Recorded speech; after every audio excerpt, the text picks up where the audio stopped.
set this up over here. It's the first time we're doing like a webcam stream.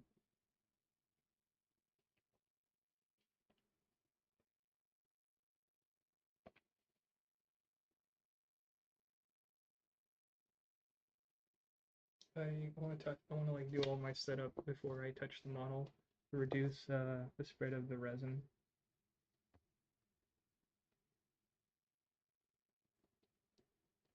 Let's see.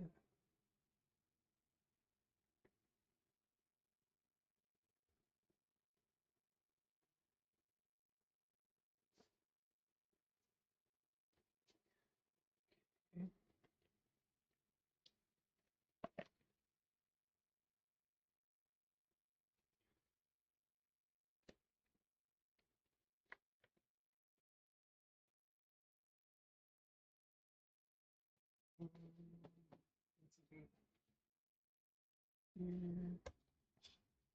Use this.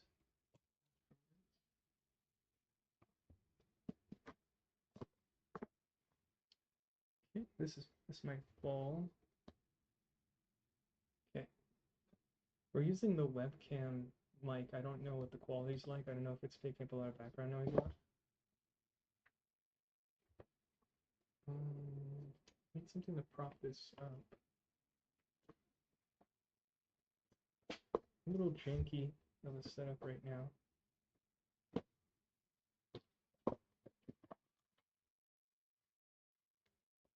Something like that. Does that work? Let's see.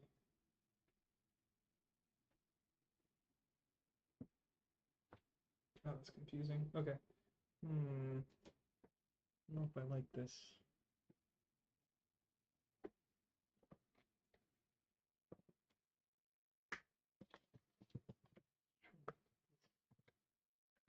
Working over here. Maybe that's a little better. Yeah, it's a little better.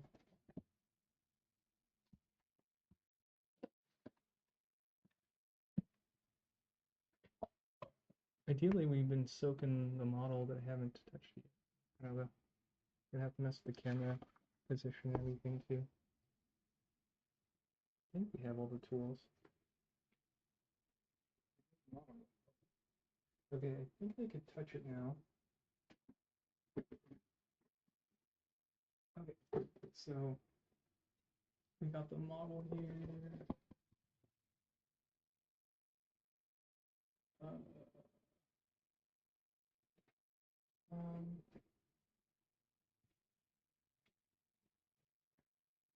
okay.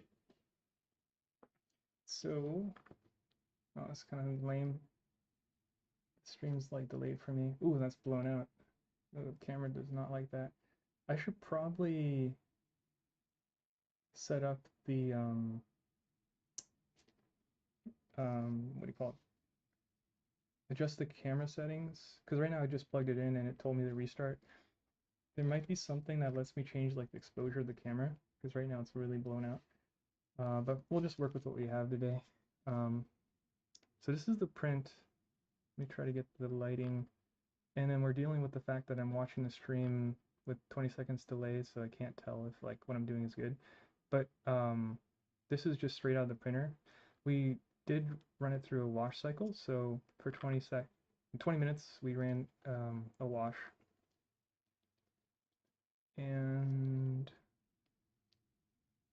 I think it came out really good. I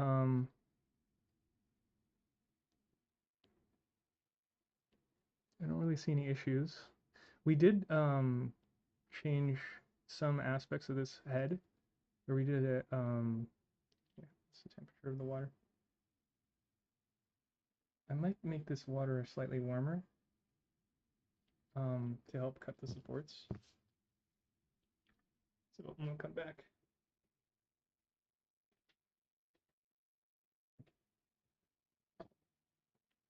Oh my god, look at that messy desk.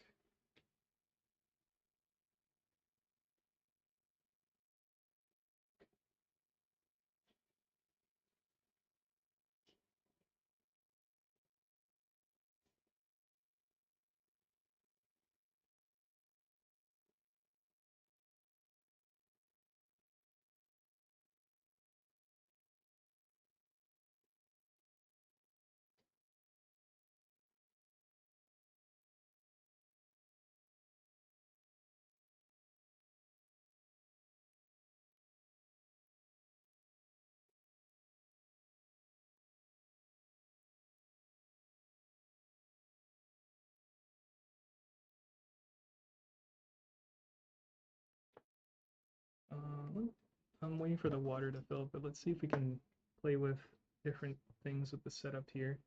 So that's with the light off. Um, you can see the other head, um, which this is like a practice head.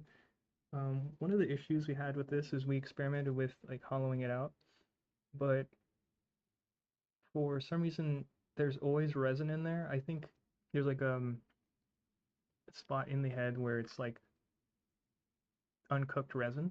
So no matter what we do, there's always like a bit of wet resin that seeps out a little bit, which is kind of a bummer because it's a nice head. It's also slightly bigger than this one. Um, but we'll look at comparisons to like how we modified um, this print. This print has like more hair in the back, while this one doesn't. But we'll see. Um,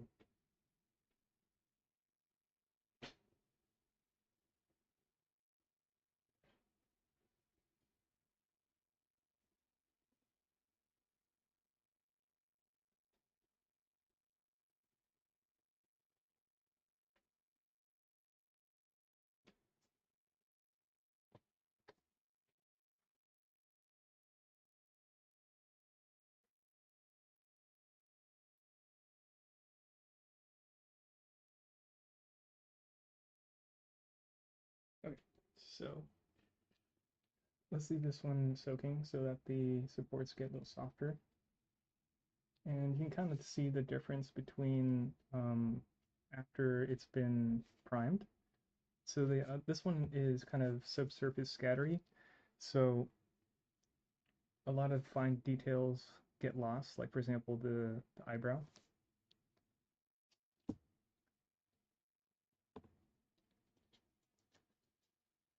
And like crevice shadows, so like the crevice in here is much more noticeable once it's primed.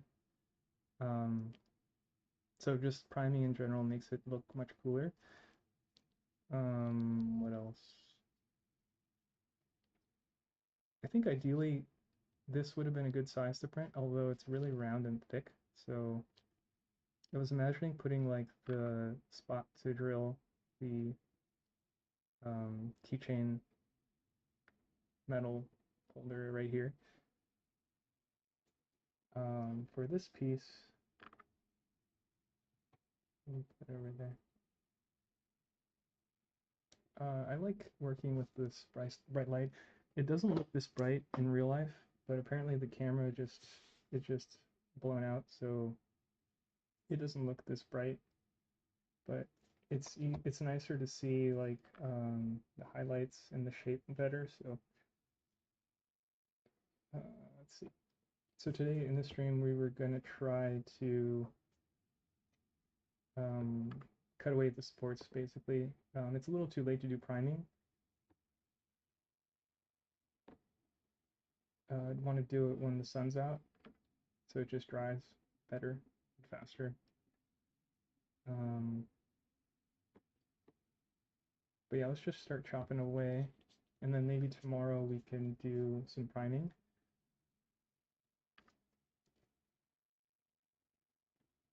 There's gonna be like lots of mess up because it's like the first time we're going to try to make a keychain. So I think the resin is really brittle. So what I want to try is once we prime this, I'm going to put a layer of XTC 3D on it, so it'll have like a thick protective coating on it that's transparent. But there's going to be a lot of unknowns, like whether or not the XTC will really be able to support it. Also, I'm not sure how it's going to um, apply. Is it going to like even out on its own, or is it going to stay thick in some places? Will it obscure certain details? So there's a lot of unknowns, but we'll come to that when we do. Later on, I wanted to make, instead of like a resin-based keychain, I wanted to do a silicone-based keychain. So we would kind of go into like mold making, which we've never really done. And I think a big part of it is probably like deciding where to open up the mold cast thing. That's not a good way to say it. We bought this one in Japan, and it's amazing. We've kind of experimented with a bunch of different cutting tools. It's called God Hand. They also make a bunch of really great sandpaper that has like this foam backing. And you would think, okay, well, I can make that myself. I could just get some sandpaper and stick some foam on it. You could, but they already did it for you, and it's really perfect. Like it doesn't, there's no air gaps. It just works really well, and it's not too expensive.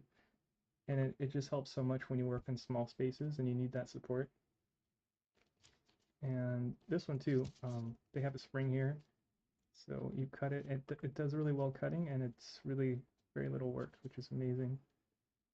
Um, and then for bigger parts, we could just use like a regular cutter. I have a couple of different kinds, but I think we'll just use like a default cutter, and then when we get in closer, we'll use this one.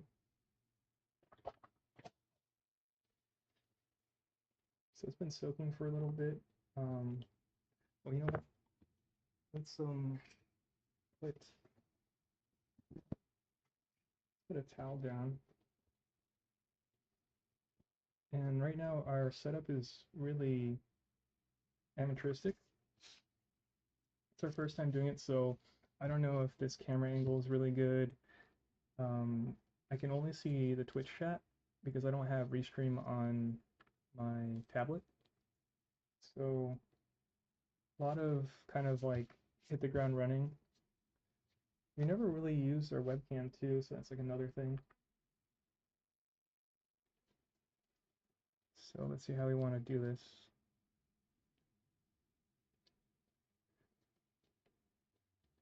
I remember I did something last time and it was amazing. I don't remember what it was in terms of like getting supports away like really cleanly. Let's just start chopping away some of these supports. I like being meticulous, so we'll just kind of, oh, there's hair.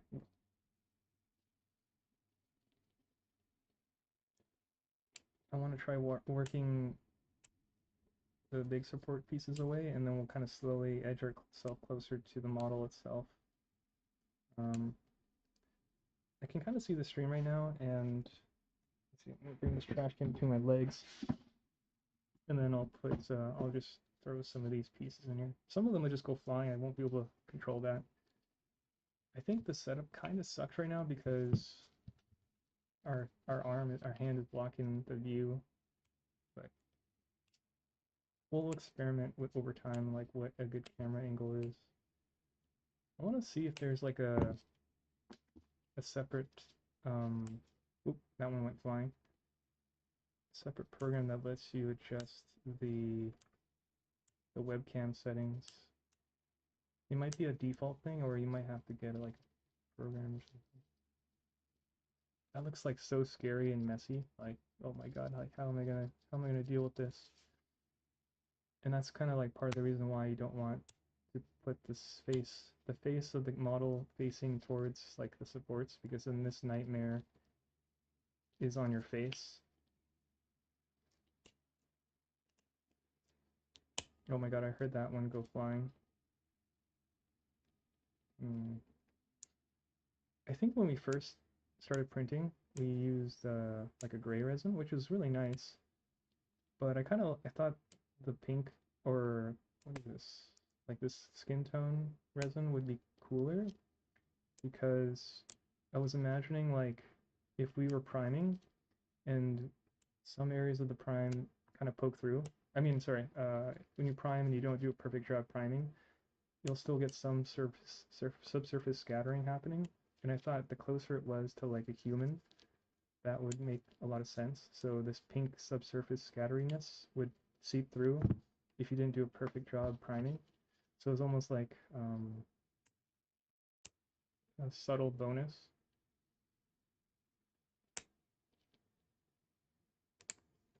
I think it'd be really cool if like the stream had kind of this background chill music, but I haven't fully figured that out.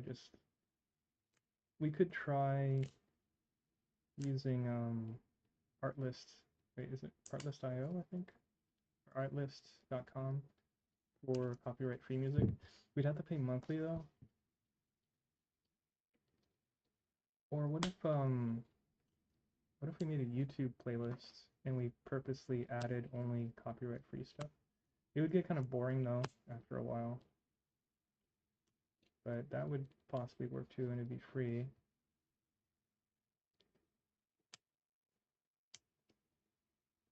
Yeah, I can probably do that. Let me move this chair closer. How can I do this? You also have this light. I'm kind of curious. Well, I'm kind of wanted to try using it later, but let's try something right now just to see. You know what? This camera's gonna blow it out for sure. But we'll see what it does. It's gonna blow out, I'm sure. Just to kind of see what that could offer us in terms of like seeing the shape of it. This is gonna come more in handy like when we sand, but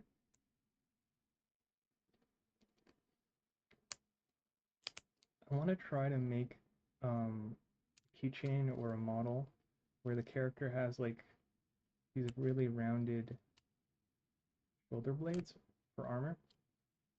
Where it's like stylized, kind of like Samus, but I haven't really decided on how to approach the armor. Try to make some kind of sci-fi armor. Whoa. Oh, that's kind of weird. I thought, so I'm watching a stream and it actually doesn't look as blown out. In fact, it's auto adjusting, so like it seems like it's not blown out anymore. It's kind of funny. Um, it's like really bright though for me.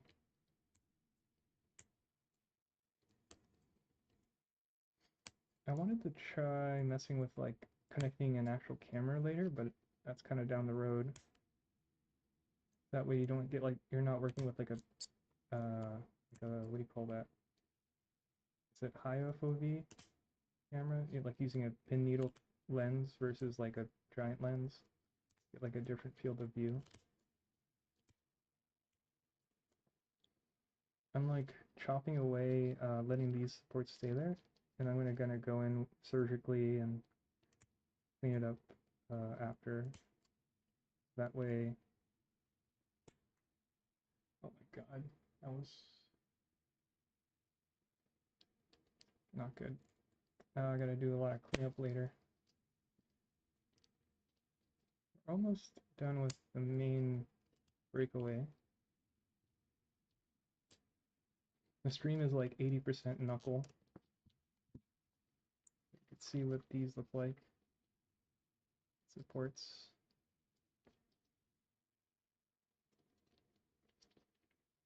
Let's soak it again. Just like hang out.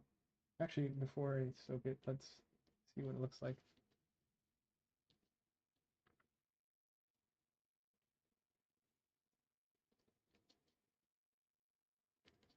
We added more hair strands in this version. It's slightly hard to tell what the details are because it's not primed yet.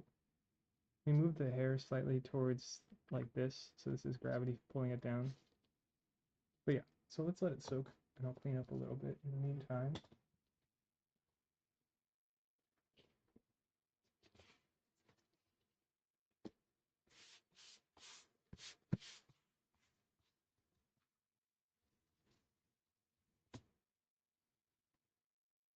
It looks really dirty on camera, but it's actually not that dirty. It's like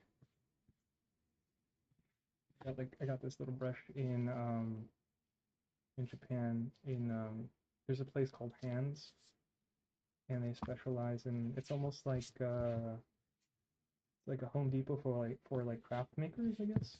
And they have all kinds of unique stuff. I think this was actually for shoes, like cleaning shoes. Ooh, a lot of dust. Look at that dust. But it just works really well for like cleaning a desk. It's like nice quality too wood. I think it says it's made, it's made in Germany. It's just a nice brush. Um, and letting it soak. And then we'll probably, I say this every time, but we'll probably start the stream again and be on the computer, and we'll work on the other Blender project. Maybe, but there's no guarantee. I'll probably not come back. But what time is it? Let me see. Let me go check what time it is.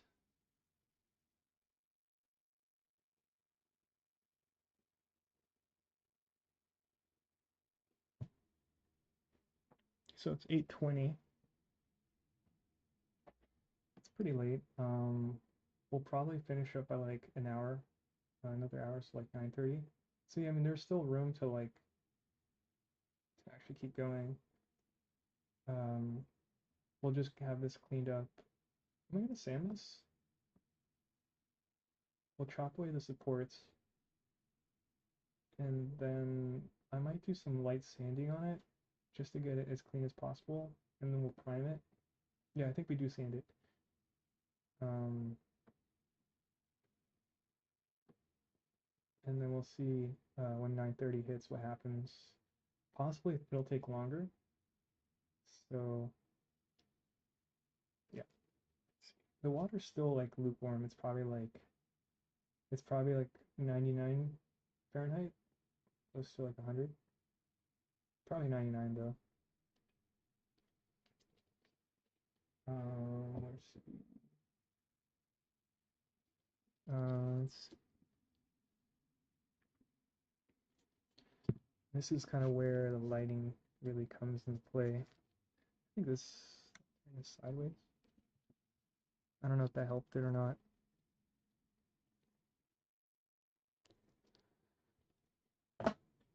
Let's start using this guy.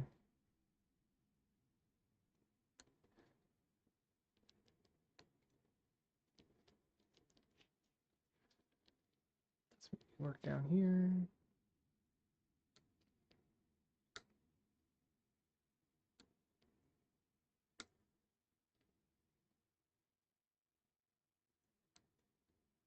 Oh my god, the stream is like 90% my hand, and it's blown out too.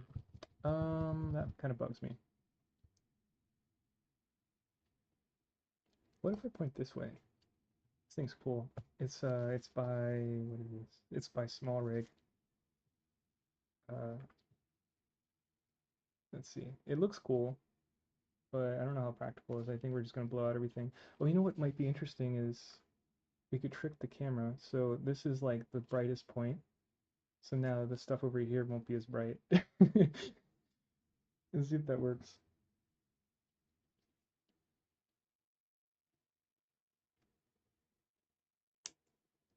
Let's see. Does that work? No, it's still blown out. Yeah. Well, actually, yeah. It kind of worked actually. Well, it's still kind of blown out though.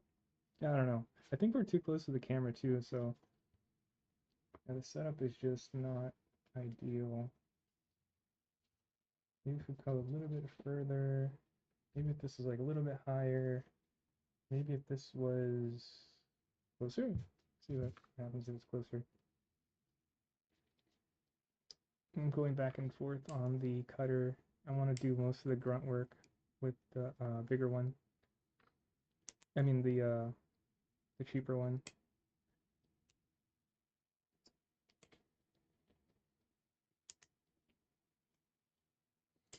What I'm trying to avoid is like snapping away like prematurely and then having it like cause an indent. Like I'd rather have it leave a bit of a nub versus an indent, because you could sand away a nub, but you can't sand away an indent. So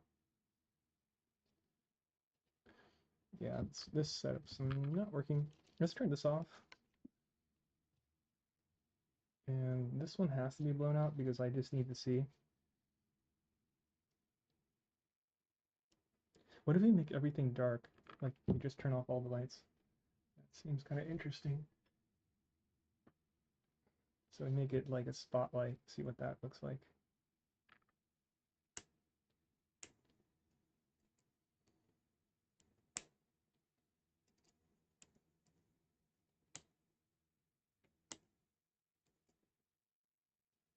I feel more focused. Everything's dark, except what I'm working on. Luckily I'm wearing glasses, so it won't hit me in the eyes.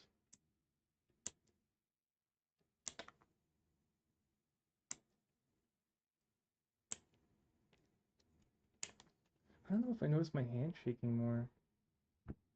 Like Parkinson's? Maybe. I don't know. Yeah. Kind of a bummer.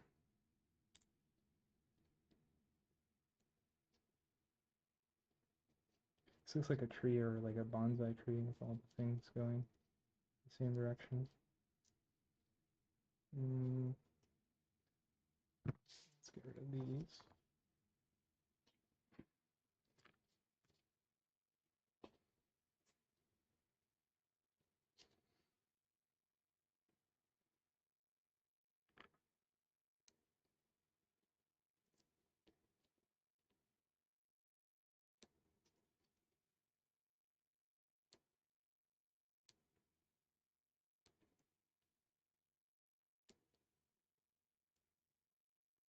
Oh, it's off camera.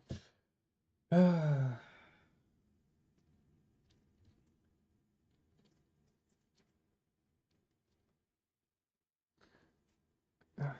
didn't really think this would be.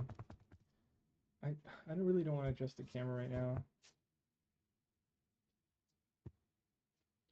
Or what if I do this? What if I hug the camera? So it's like between my arms. So this my whole arm is just in my lap, basically. I mean, the camera's in my lap.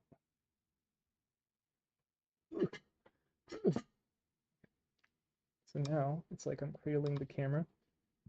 Let's see if that setup works. So this whole arm is not in the way anymore. Okay. Moving the wires out of the way. Okay. I'm just like throwing this model around. Let's see. Oh yeah, that kind of feels better. I can move this light more in the middle. Yeah, this feels a lot better. Wow. Um, yeah, this feels so much better. So it's the camera's basically like by my heart.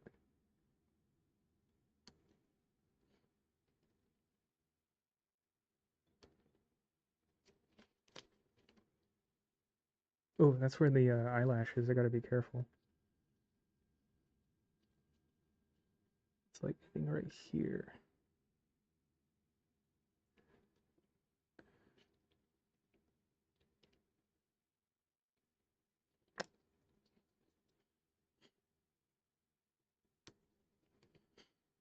Oh, something's happening there. Is that a support? Oh no, that's not.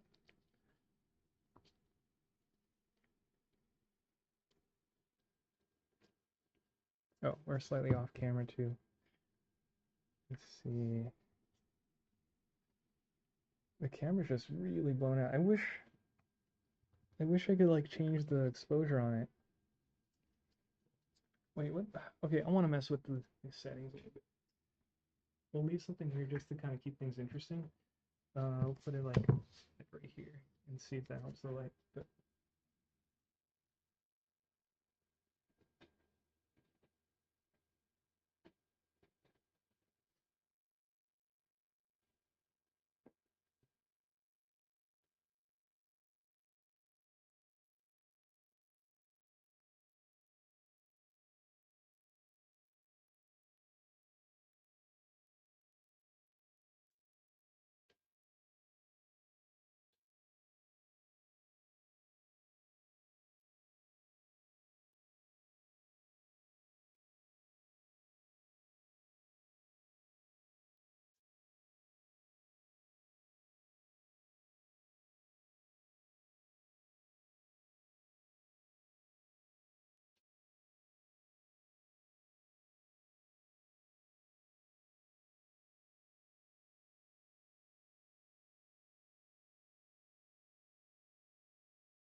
Went to the bathroom.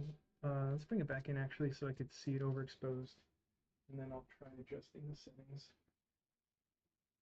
Uh,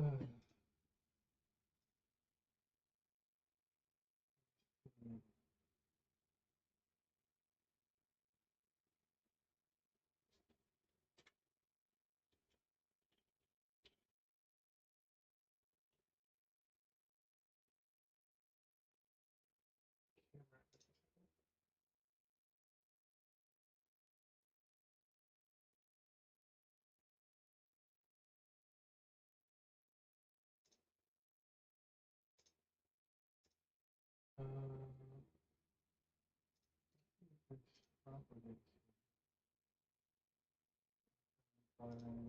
limited.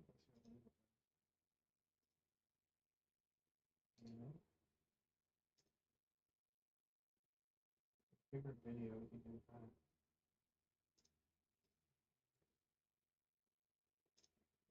Oh,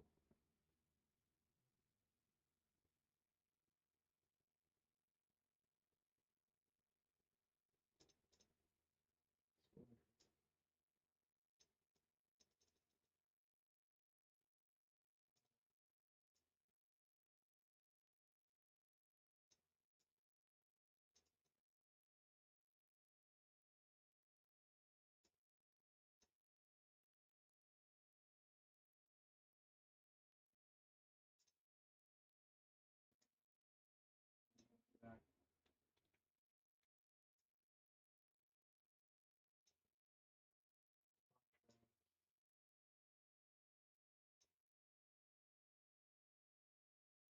Yeah, it's okay. We can lower the gain.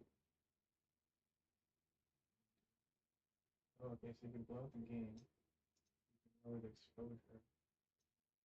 And bring up the gain again. Yeah, I think that's good, I think. This is but this is with lights off, so there might be more things we have to change again. But for now, let's see how that feels. I think the focus is way off. Right? Blocking this.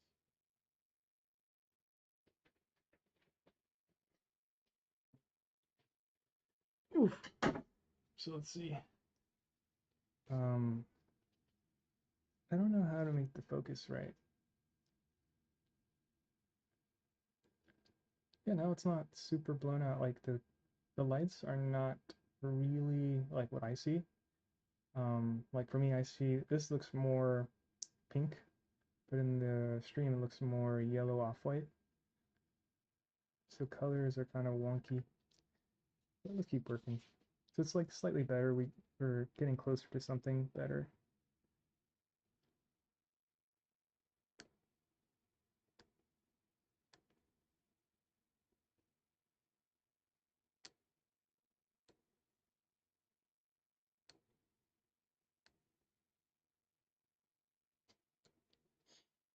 I think we're still too close.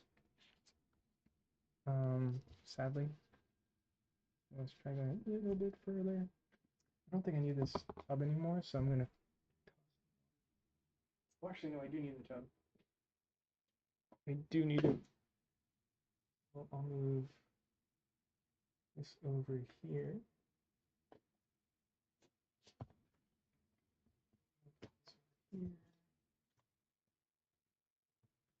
I think because I'm gonna sand a little bit, so I still need to dunk something. And we'll bring this more.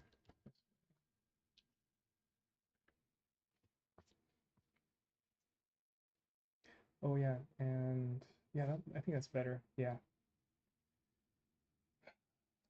So it's not out of focus. Oh wait.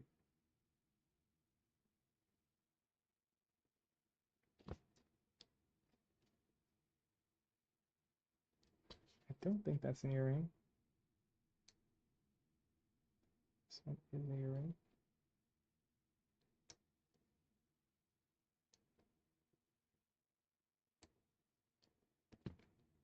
You can also dunk it right now just to get rid of some of the pieces on it. I do like the light setup a lot more now. Like that's great. It feels like what do you call that? Caravaggio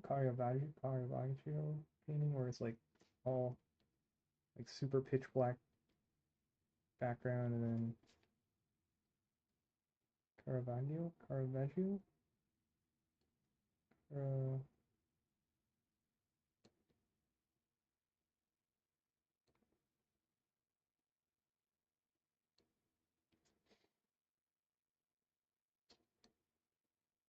we're cutting kind of in one direction, and that kind of gives us room as we go to cut the next piece.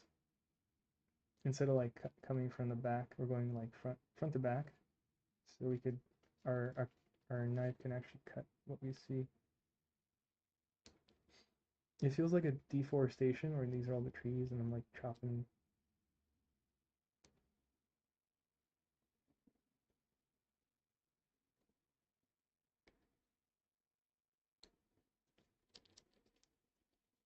It's a bit more forgiving when all the supports are like in the hair here, and it's and when you sand it away, it's a little bit like it's not a big deal if you like make the hair slightly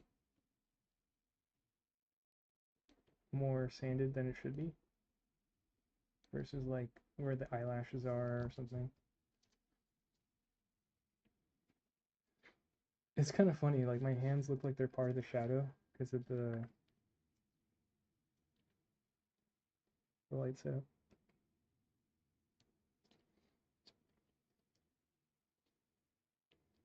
It's gonna pop much more once we prime it, but it's not bad right now. Yeah, it surprises me how much my hands are shaking. We've been like trying to work out more and we've been lifting like a curl bar weight, and that could also maybe be why we have shaky hands, but part of me thinks it's also um, Parkinson's maybe, I'm paranoid.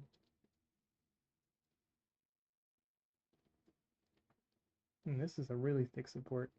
It's like three of them binded together here.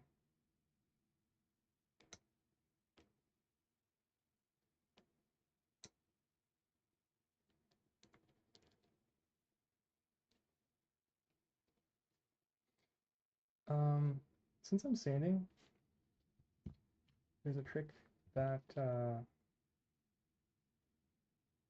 forget where I heard it, but you could add a little bit of dish soap. So I got like a little bit of dish soap mixed with water, and I could add that to my water, and then that'll help add a slight film to the model surface, and that'll help me see the specular reflection of the form, so I can see like nubs better. Toss this again. Just clean up the workspace a little bit. We cut away most of the major supports now, so it's much cleaner. And I think the current exposure of the camera is more accurate to like what it actually looks like. So earlier you saw the like dusty specks on here, but you don't really see that. Like, is that cat hair? I guess that's cat hair. Okay, nice and clean again. Um, yeah, a lot of nubs to work on. I want to try to get some of these. Oh, you know what? As we're getting closer into small areas, we want to use a razor. I haven't used my setup in a while. I don't remember what the razor is. Is this my razor?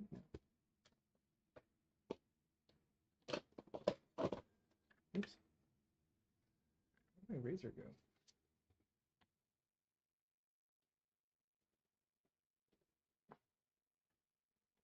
I need to turn the lights on. We'll see how the light looks after turning the light on here. Wait, where'd the model go? Oh, it's right here. It actually looks much darker than it really is.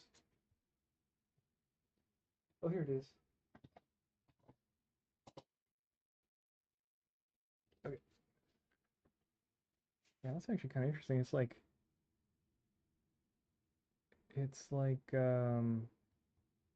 it's just darker. Okay, so let me move these aside. This one's actually the bigger one. I have a smaller one, but I don't know where it is.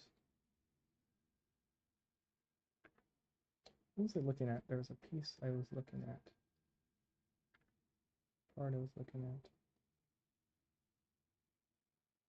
Oh, there's one right here. Gotta be really careful.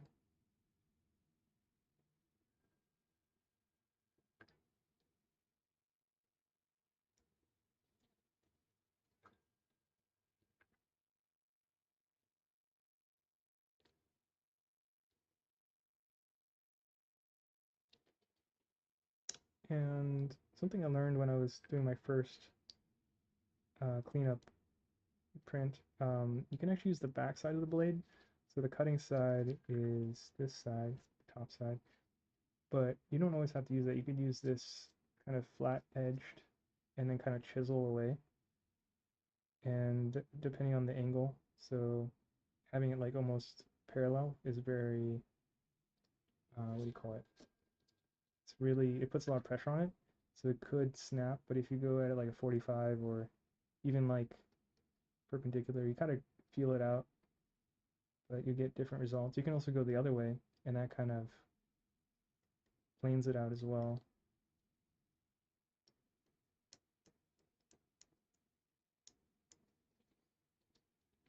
Once you prime it, it'll be easier to see some of these shapes. So you kind of have to do multiple passes.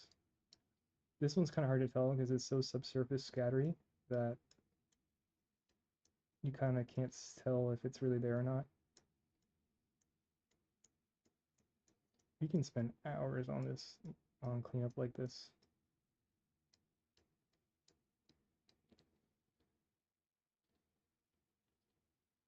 It might be a little too bright. Um, I think here.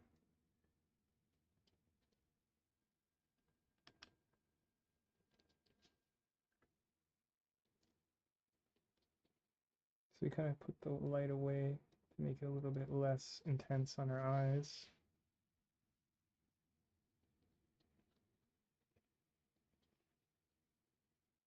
Now I can't see. Um,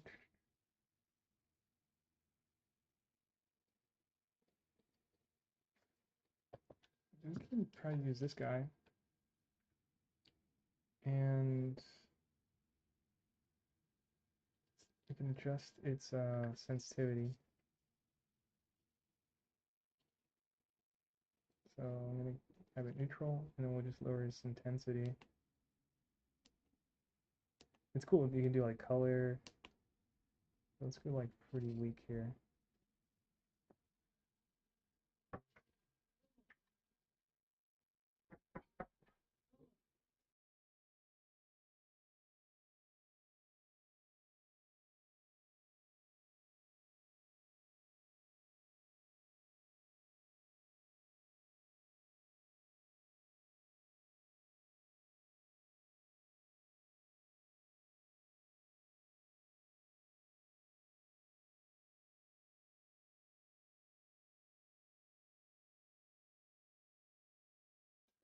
Be right back. My family member needs something.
Since the color is off, we could try adjusting things more. Let's see how it looks if I go properties.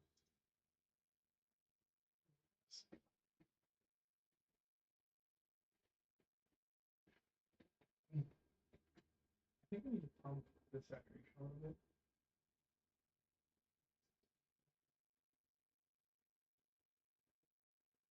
Like there. Let's see what sharpness does.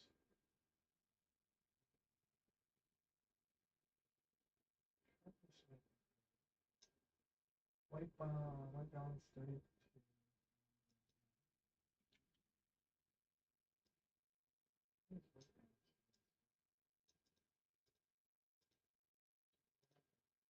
Oh, it's automatic. Okay, see.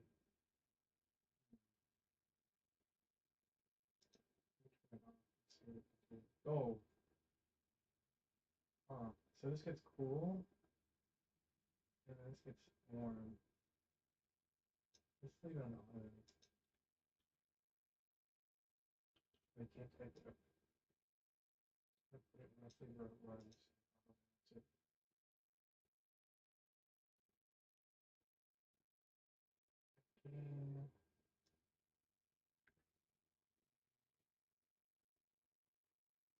Pretty good earlier,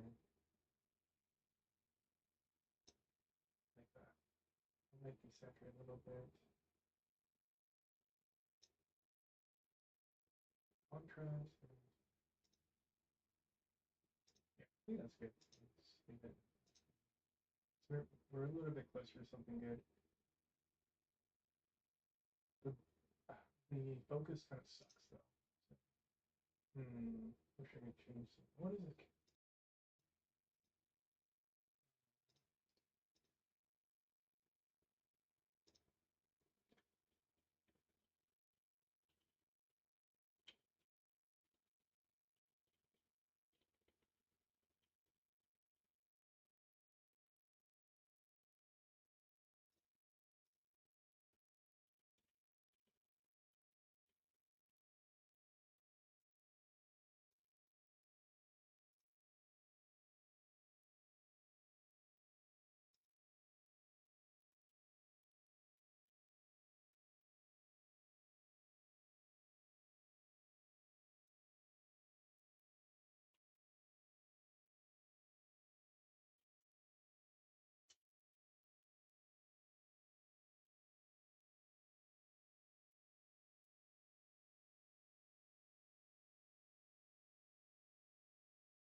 There you go. Ooh, that looks nice.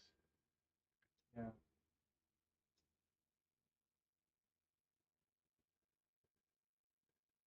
I think this is good right here.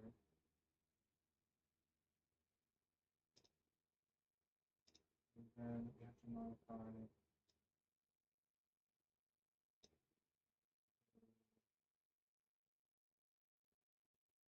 Why is camo? Okay.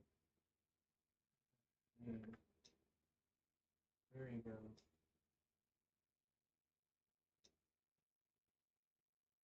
It's a little blown out though.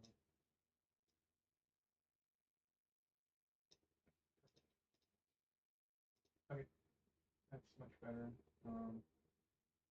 The focus is kind of more in the middle though, so our camera's just too close. I think that's the biggest issues.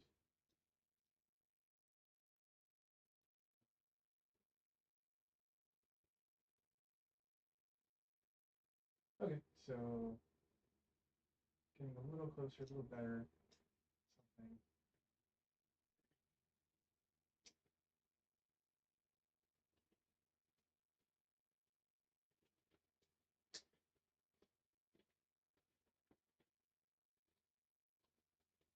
We could, I could try to like mess with the camera focal length or like crop out part of the video. Just have the center of the camera showing something. Mess with that more.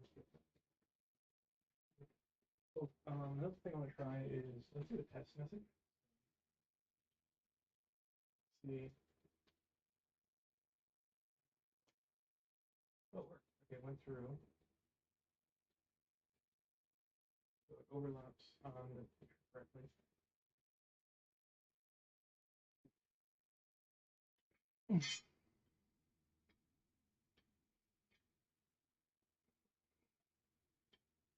The text is way too small though, but it works.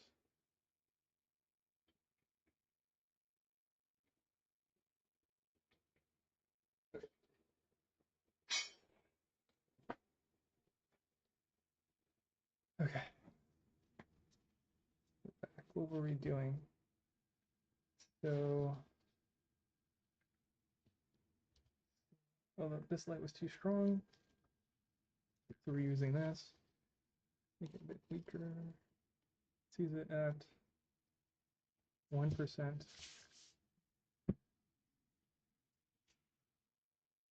Which angle is better, this way or this way?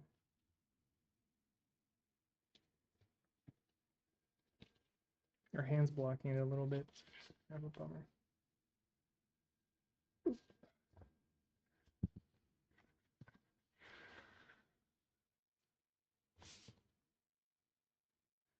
If it was in front of us, that might have been better, but we'll just work with this.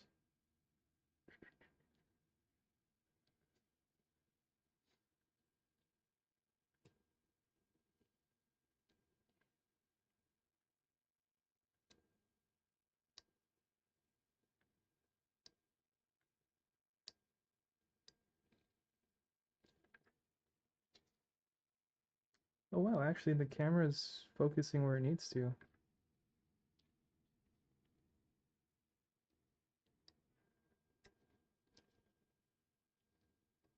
Hmm.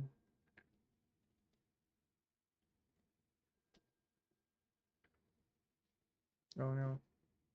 Well, it kind of comes and goes.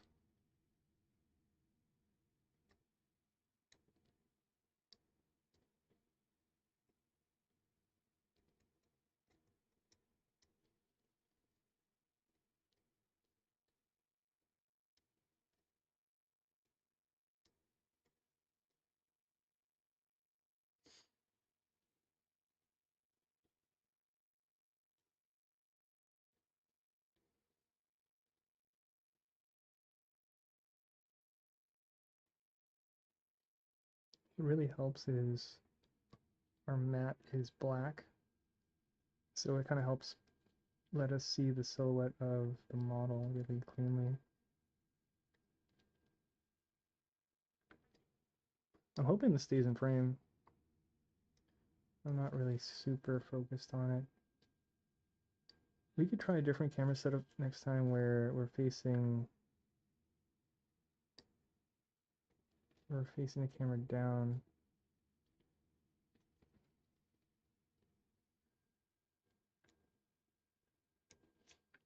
There's a little support behind the ear there.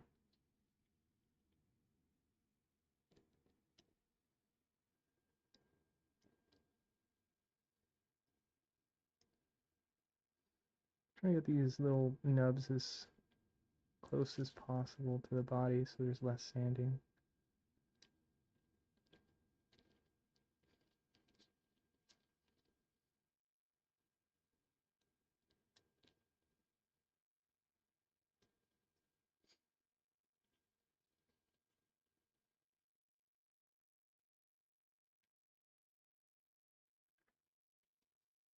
If this light was like right here,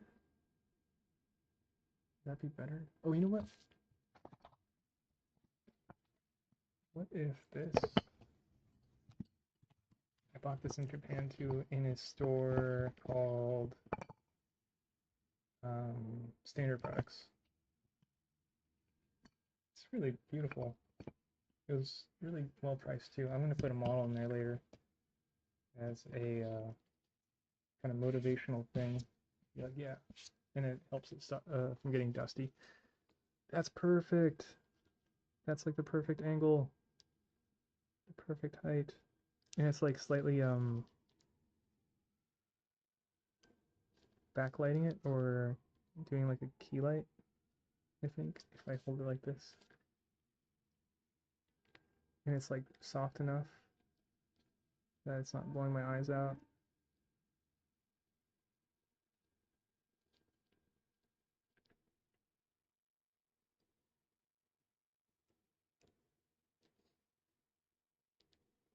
I was worried that the face detail would be too small. It's roughly half the size of the other model, mainly because we printed the torso section. I'm really curious to see how XTC handles making this model more supportive for being in my pocket as a keychain. We did use XTC one time in the past. Do I even have that model? Oh, we do. It's so dusty though.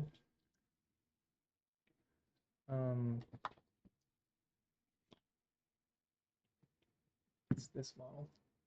I probably shouldn't be touching this because it's so dusty. I'm gonna go wash it.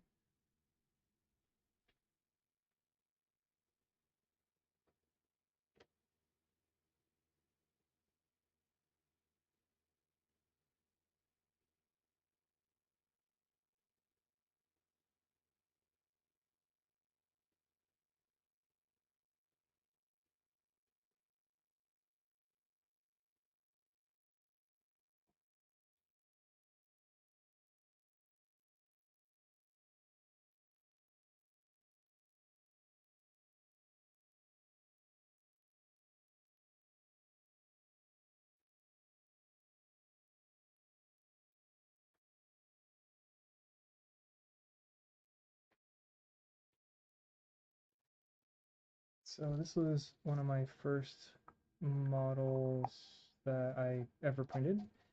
I I ordered this through, it's really dirty too, it's super old. I ordered it through Shapeways with their like standard powder resin or something. I forget what it's called. And we kind of went ahead and just did a bunch of like tests on this. So we like masked off with some tape and tested out different ways to coat it. And we used XT3, what was it called?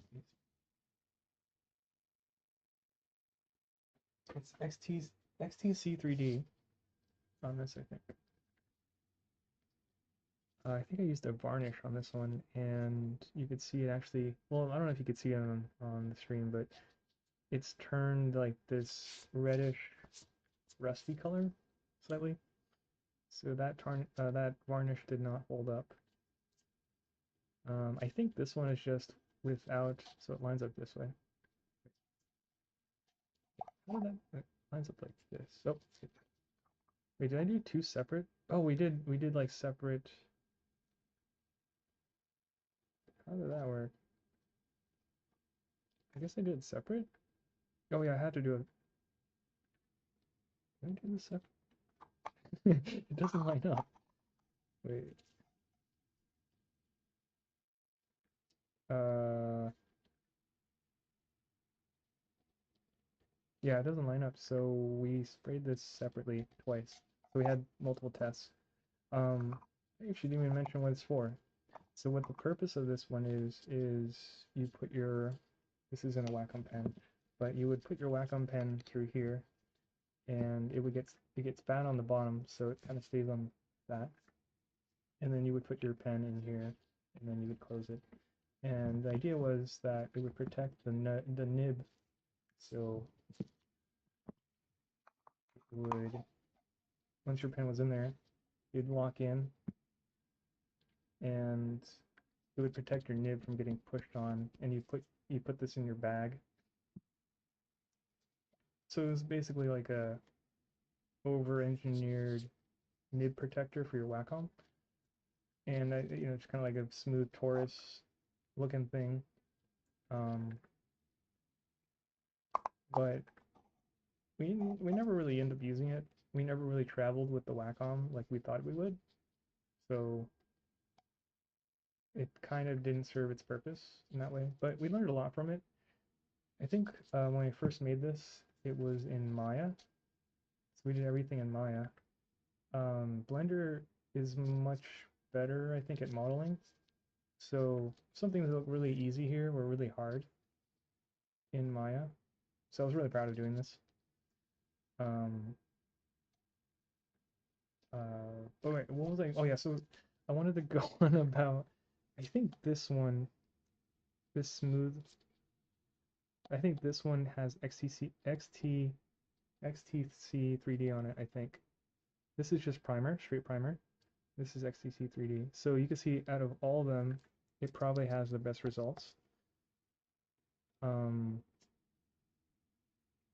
and it filled up this like kind of spongy, porousy powder material that they use to make this. And from what it's doing, what its purpose right now is, it's really kind of arbitrary, but I just put my metal ball on there.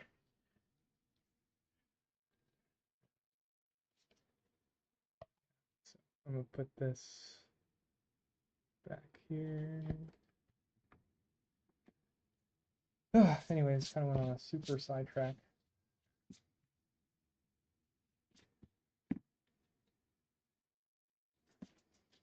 I'm gonna wash my hands one more time.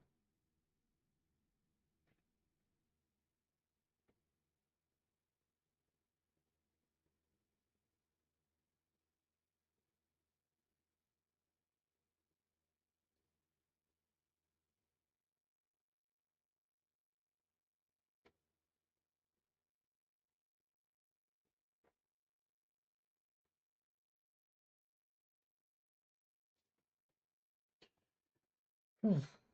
What time is it? I think we've.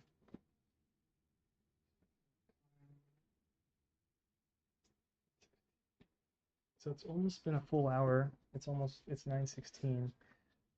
Um,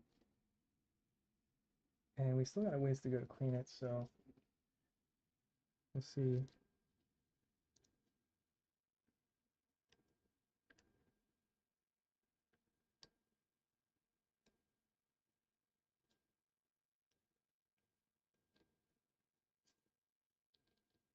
I like this setup a lot though, putting this here. Well, you can't even see it on camera, which is perfect. I just put the light on top of the glass display.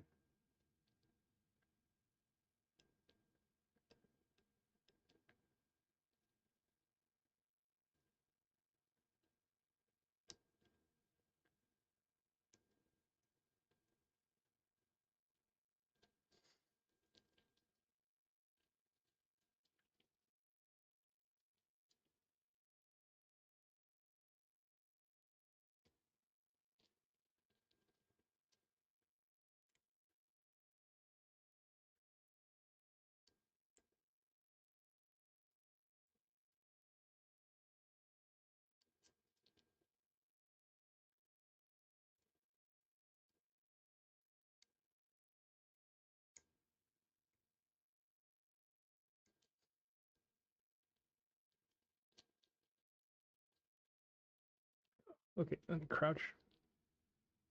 Get a little closer. So I think on last stream, that is the best to use. Yeah, that worked actually. We were debating about whether or not we wanted to merge the head and the neck. And I don't know if you can see it on camera, but there's that division of the chin or the jawline and the neck. And we were debating like if that should be merged together. I think it was the right choice to leave it um, separate and get that nice sharp line. I think it just makes so much more sense. It looks cleaner. We tried merging it as a test, and you can see it in the stream. And I think that was the right call not to.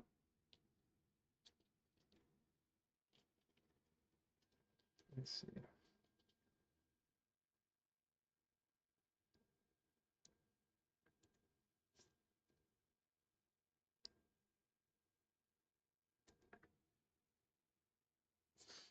I'm gonna dunk it.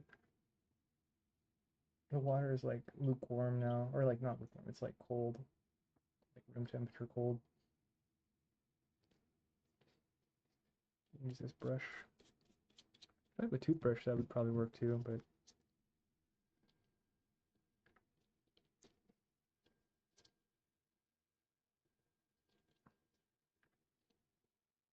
I need something stronger, like to bring this back in. The liquid is a little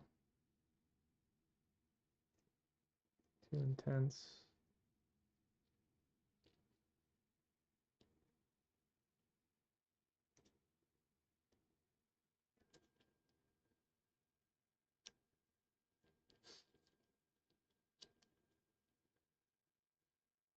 Mm.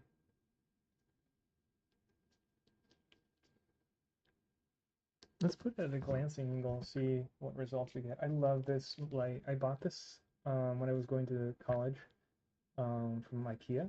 It was recommended by the teacher, and it's small. It's kind of neutral in its color, which is amazing. It's probably like slightly warmer.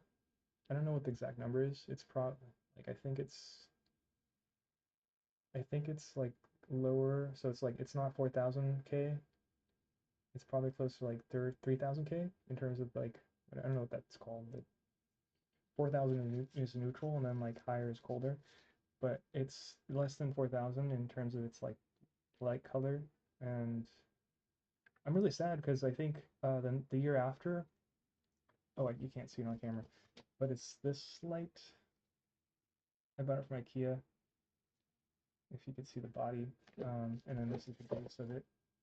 But it's amazing. It's my favorite light. It's light. It's bright.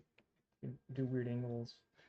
But the sad thing is, a year later, I wanted to buy like two more, and I went back to IKEA, and they stopped carrying it. They do have something similar, but they changed the body, so it's not this metal. It's not this metal wire anymore. It's like a solid, uh, like almost like the shape of a crowbar, and it sucks. I think the light also was different, so wherever they were manufacturing it from, they changed. I don't know what happened, but they don't make it anymore, which kind of was interesting. It was a kind of an interesting life lesson to say, like, because you always think like, okay, it's a big, gigantic brand, and everything's gonna always be available. You just walk in, kind of like you walk into a store and you're like expecting to be able to buy a Coke. It was kind of like that, where it's like I was expecting to be able to buy my can of Coke, but it turns out they stopped carrying it. So it's like, what? You don't have Coke anymore? Kind of a weird side analogy, but so it kind of makes you want to like hoard things more in a way because you're like, okay, well, I don't know if this is going to be there anymore next year.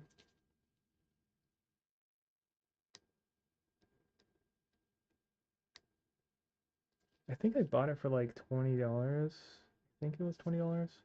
Maybe it just it costs so much to make because it's really good quality. It's metal, it looks cool. Um, good quality light. You know, I mean, all after all these years of using it, the light bulb still is going. So that's another factor. Maybe it just costs too much in materials. So they're like, let's find a cheaper alternative, um, and be able to raise the price as well.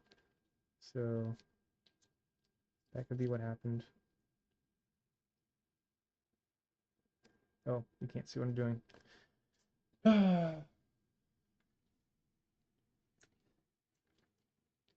I gotta try to. I'm learning as we're doing this, so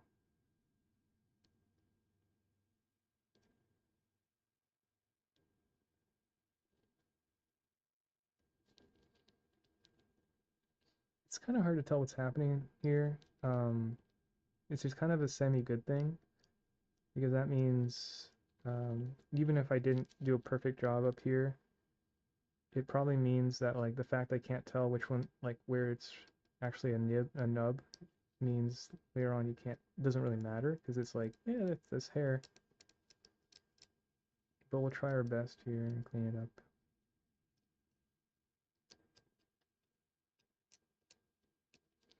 There's something kind of meditative about it too, like once you start getting the flow and you just spend hours like tiny like adjustments and let's see, adjust the seat. Other tools. We could pull out the sanding a little bit too.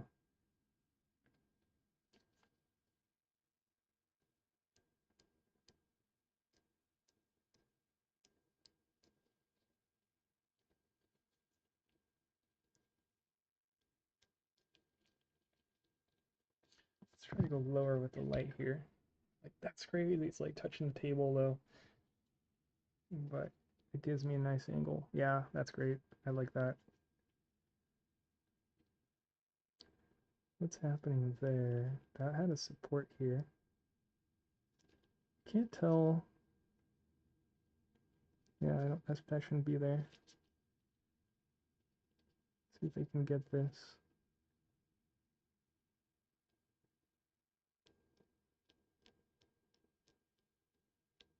This is probably one of the most delicate spots right here.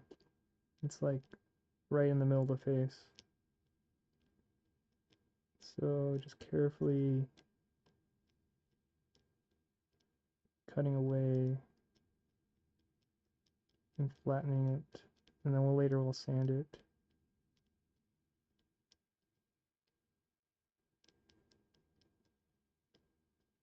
There you go. Nice. Looking at the face closer. It's crazy, like you can be really meticulous here, but because you can't really see like small crevices and stuff with the resin, you inevitably always find like things you missed once you prime it. And it's kind of annoying because like once you start sanding it, once it's primed, it'll kind of poke through, the resin will start poking through again, so you have to like prime again. So you're kind of like, darn it, I have to sand again. I mean, yeah, I have to prime and sand again.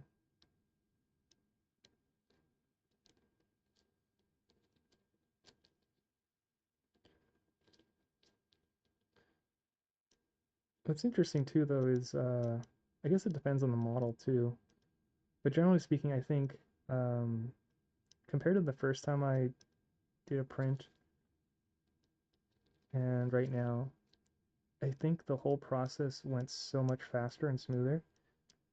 Where the first time it was kind of like handling toxic waste, toxic radiation waste. Like, oh no, this is resin.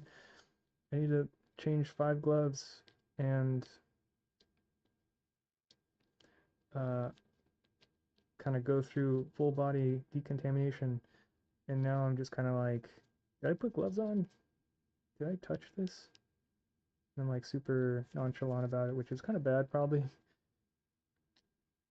But or I'll put the mask on while working with the resin like halfway through. I'm like, oh no, I'm supposed to put the mask on. Like, what did I forget? but at the same time, we got much faster. So instead of taking like a whole week or like 2 weeks for doing something, we do it like in 2 hours, which is cool.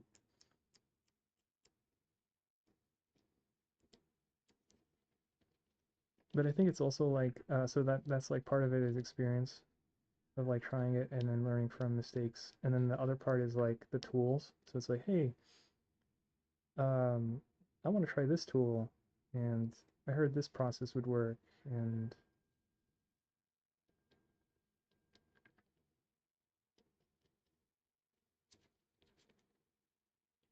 what's interesting too is like I'm looking at the hair, and when I was modeling it, it looked kind of boring or like kind of mushy, like kind of generically mushy. But when I'm looking at it as a sculpt in my hand, like I don't mind the mushiness, so like it feels like part of the aesthetic. So it's interesting how there's this shift in like mental, what do you call it? The I don't know what to call it.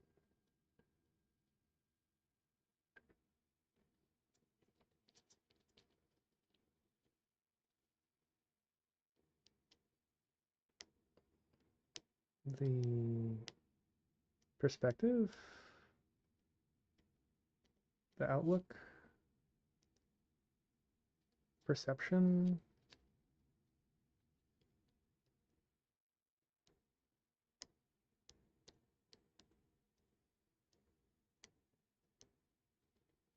Hmm.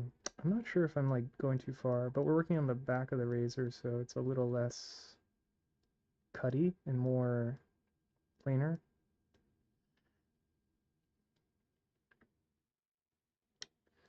Okay. One thing I noticed I forgot to do was you can actually see this line here. I'll probably just sand it away, but this and this are separate meshes. This is a sculpted is it UV sphere? UV sphere. And I was supposed to mesh them together and smooth it out, but I kind of forgot. It's honestly not a deal breaker, and I can just smooth it out with my um, sandpaper. So just something I forgot. Um, but at the same time, maybe it's a good lesson to be like, it's okay. Like, that's totally viable. Like, don't worry about it. I mean, the fact that we forgot about it and it looked okay was maybe a sign that it's good enough. I think I get obsessive. I think that's what it is. I'm trying not to, I almost blew on it. I'm trying not to blow on it because of the fine particles.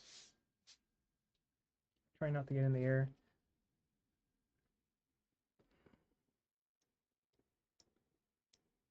I almost blew. Um,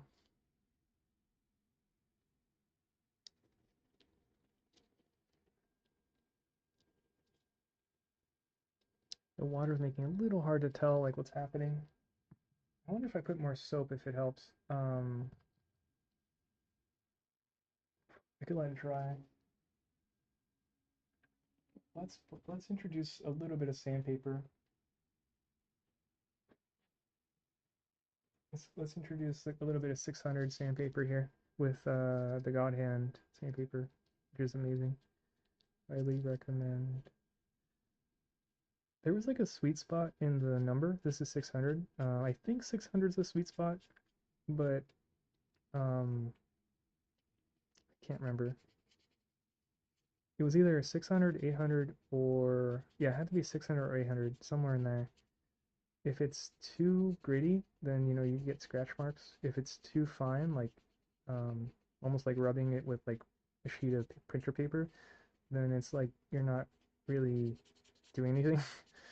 It takes like ages.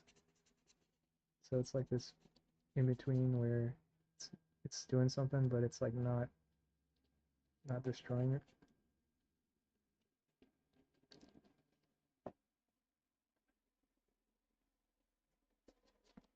This one is 800, so it's a little bit finer. I gotta change my setup a little. I was leaning into my elbow, so it's getting a little painful. Let's adjust this light. Go up top maybe.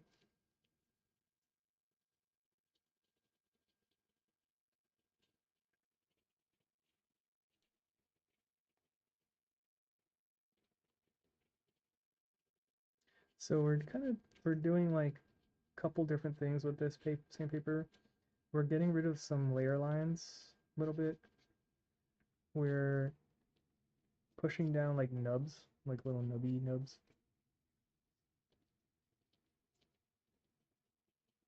Ooh, I can actually see on the shirt here. It's gonna be amazing tomorrow. I'm gonna prime it, and you'll be able to see the difference between like right now, which is it doesn't look bad, but like the crevices, like the eye crevice or like the lip crevice, those fine details, like I think even you might even be able to see like the teeth later once I prime it. I wonder, I gotta figure out where the sweet spot is on this camera focus too. Trying to see. What if it get closer? So like my hand was probably like taking the auto. What if we get really close? I don't know. I have to see how the camera. So it actually does focus right here, which is interesting. Yeah. I don't know. So we'll work right here. See. The lighting is probably not the perfect angle right now, but let's see. Let's adjust it to see if it gets better for the camera. Really low. Oops. Oh no, did I mess that up?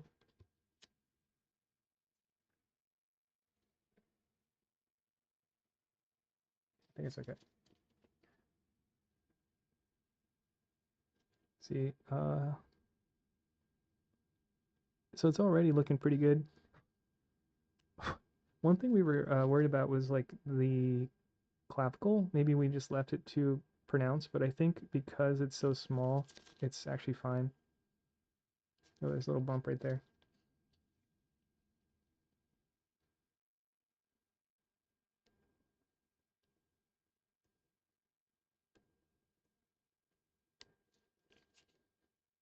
We left this purposely overhanging, so it's kind of fun. This bottom feels really good. It's like this thing where you can like your finger can like the edge of your thumb can fit in. It feels really good. It was like kind of unexpected. It feels really good. Like it feels complete. Like I get like a cupping feeling on the corner of my thumb. I like that a lot. I didn't expect that. Let's see what else. So ideally we get as much of the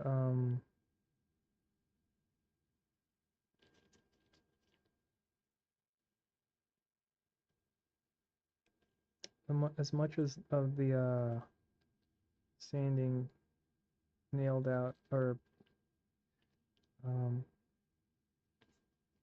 figured out here before priming.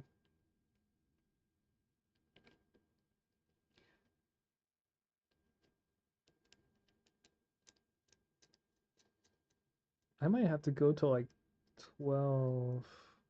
What time is it? Can I check here? See how. Ooh. So it's 9:30. What's the power at? Oh, that's gonna die. Okay. Yeah, it's 9:30. I'll plug this in.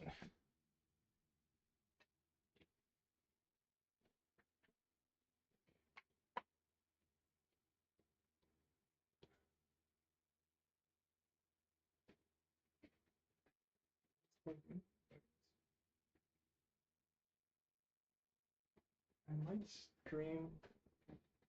We've been going for an hour and a half, and probably like an hour. This 30 minutes we were gone. See, is this actually getting power? Yes. Okay, we're good. So we don't have to worry about this dying now. Cool. Um,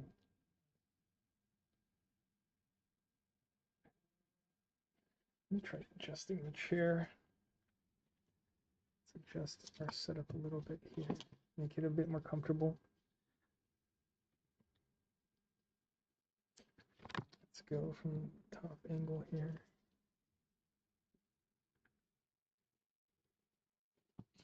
Oops. See if I can get like a backlight thing happening. It wants some.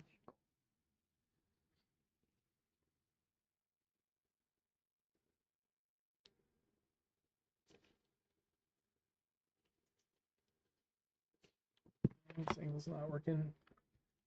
Let's try. It's gonna be a little uglier, but let's have the light next to us over here.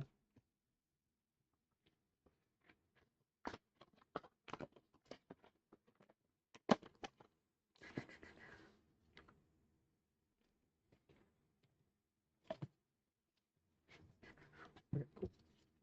So I'm hoping this will give me more of a glancing angle. Let's see. Yeah, there we go.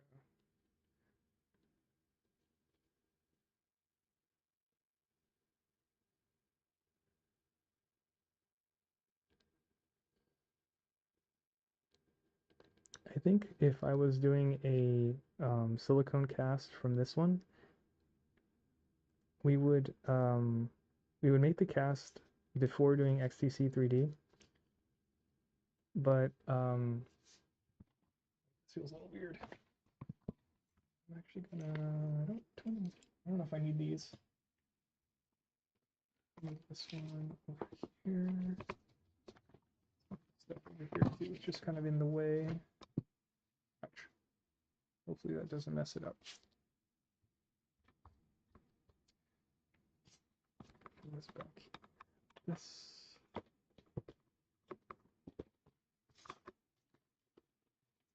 Okay.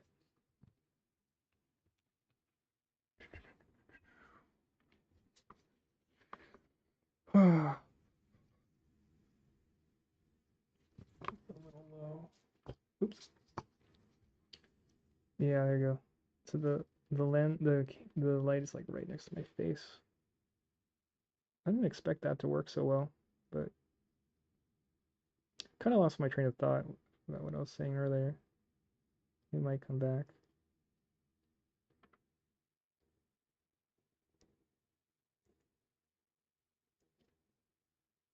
What's cool about this, the light we got from IKEA, the one next to us right now, is it's also not very hot.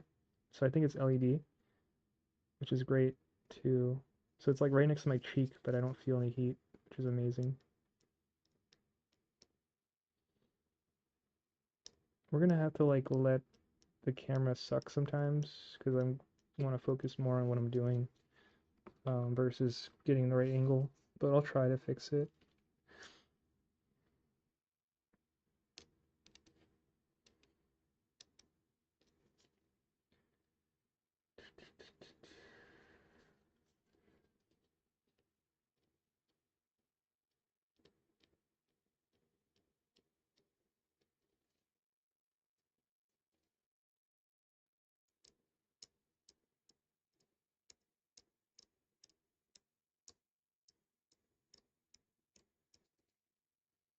It feels kind of like we're doing surgery. Like beep, beep.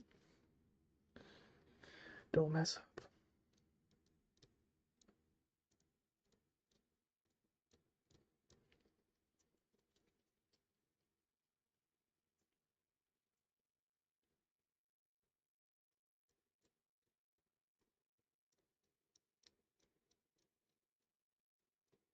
And try to flatten that area there. Oops, I blew on it. Don't blow on it.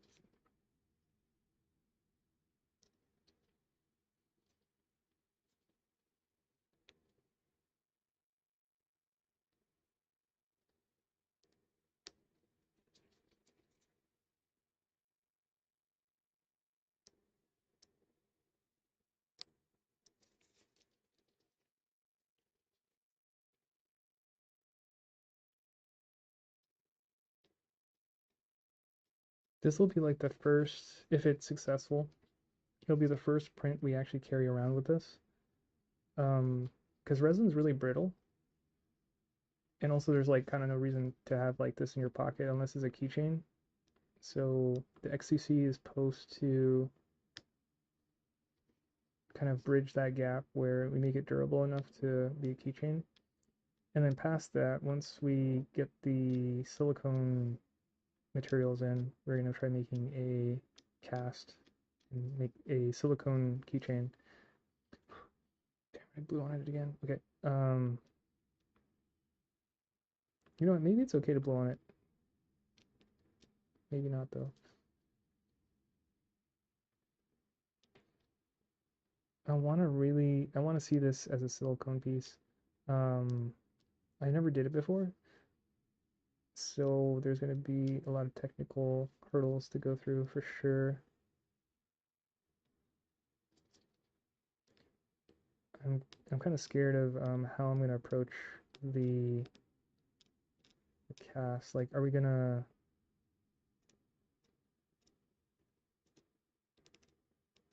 I'm imagining kind of like it's sitting like this, and then we have it kind of like completely encased in silicone, and then like chopping, doing like a zigzag chop, and then pulling it out. So like it'll be like a two-part like this, and then you kind of chop sideways like zigzag, and then pull it apart, and then pull it out, and then oh, you would need like a, I guess you would need like a place to like pour the stuff. You probably go like this, and then it'd have something connected. Maybe if we put like clay, like a tube, and then we pour in like this, and then we separate the cast again. That might work. And then there's gonna be tons of problem like this. Like, how's that gonna come out of a cast? This hair. I have no idea. It's just like a. Right now, it's all a dream. It's all just an idea. But we're gonna try it, and we'll stream it, and we'll see. If it comes to an abrupt failure, we'll just have to stop the stream and then kind of figure out what to do.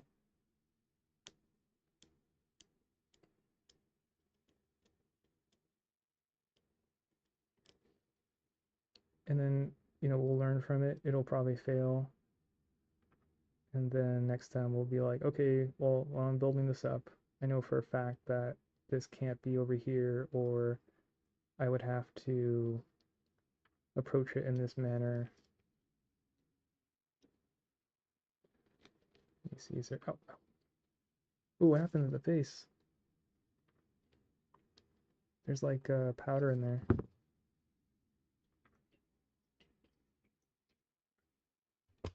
Like, ouch. I think that got rid of it. There's like white powder, like right where the nose is.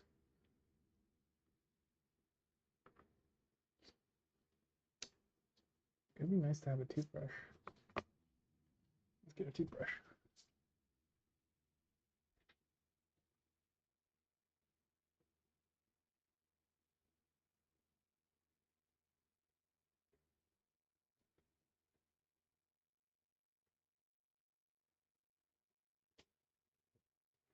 We got this toothbrush as a gift. And I don't like using it, so we're gonna use it on 3D prints. It's oh, it has a brand. I don't wanna diss this brand, so I'm gonna keep my finger on the brand. But I feel like this brush, this toothbrush is really good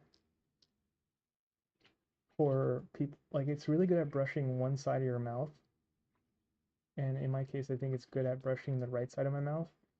But the problem is, once you start brushing your left side of your mouth, this angle just doesn't work. So you have to like hold it in an odd fashion. So the idea of it is really cool, but I think practically just having a straight brush just just makes sense. It doesn't work, I think. I think there's a little bit of toothpaste on this toothbrush. Because I used it earlier, and I'm like, yeah, I don't want this. I'm like, yeah, this isn't gonna work.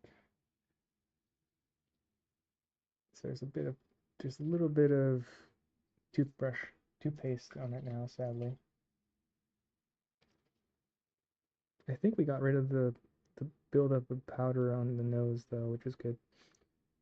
That's actually a good thing to notice though, because if we were to prime it right then, you'd be kind of screwed because we prime in the little powder.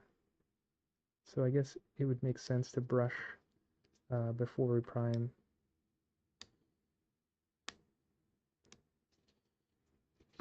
Let's uh let's get this water out because it has toothpaste in it, and then yeah, let me wash everything.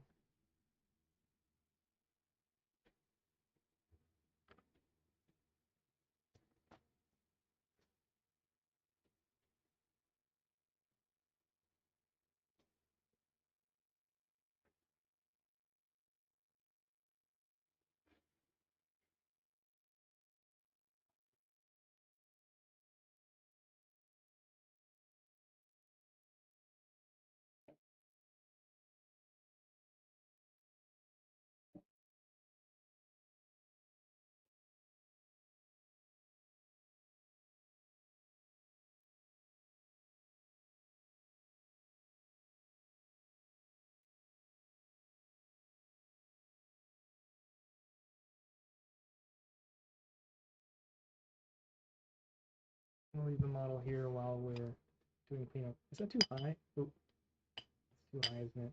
Yeah, it's way too high. Okay, let's leave it here.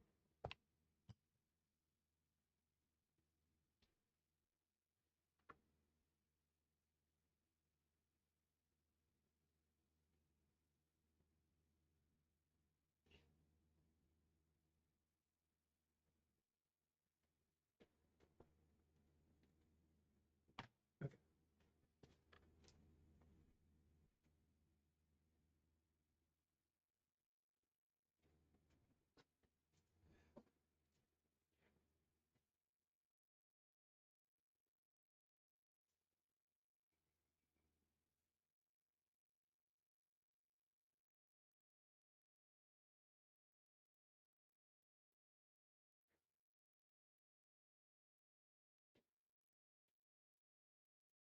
Okay, we're back.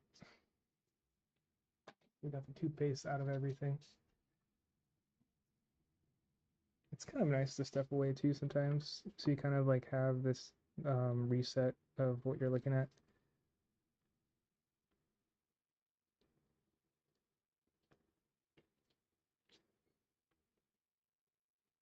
Sometimes a droplet looks like a nub, so I'm like, did I miss that? Let's use the 800. Let me see actually. I think this model is so small.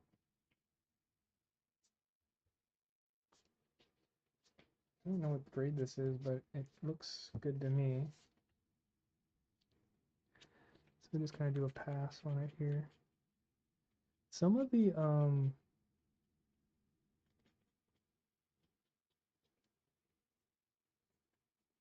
layer lines will kind of get eaten up too by the primer, so we don't have to get too obsessive about it.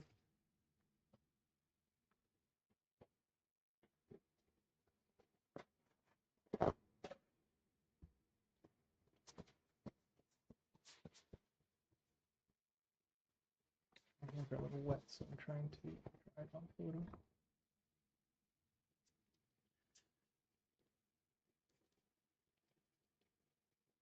Oh, there's a piece of hair there.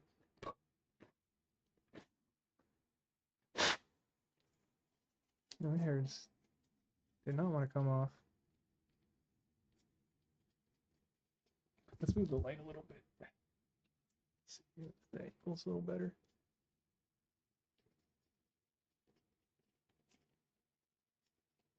Sometimes, like when I work on clothing sculpts and doing the recalls, it's like I feel like, it doesn't look good enough. It's not there.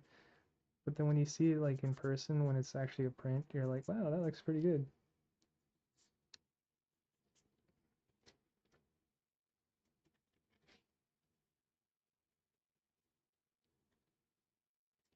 Oh, I gotta make sure I'm in camera range.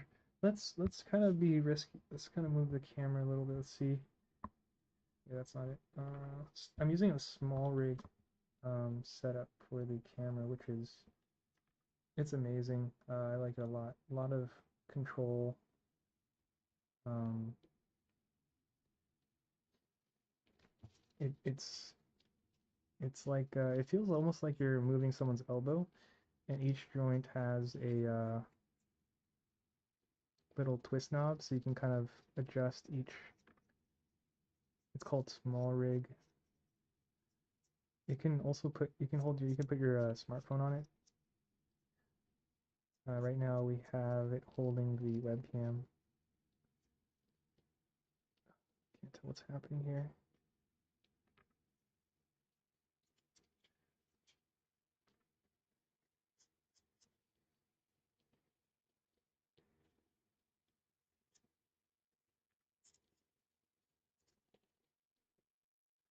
I'm trying to like be a little bit soft with it because I can always go back over it again, but I can't go back. And I guess you could technically add material back if you, what's that called? It's like a putty. You could putty it back. I've seen like a lot of like plain model people using it to like fill gaps and stuff, but it's smelly and toxic and also like makes your colors not match anymore. So you're putting like this gray blob on your model.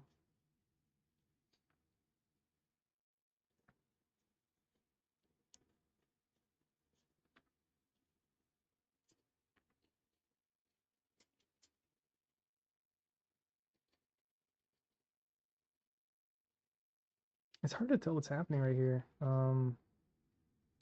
It's kind of making me worried. Did I go too far? I might have gone too far there. This might be too strong. It says, no, there's nothing on here that tells me the grade. If you look at a 600, I think this is 400. It's hard to tell though, but I think I was using 400, which is maybe a little too strong. So, let's see, I have a bunch of paper. This is 600.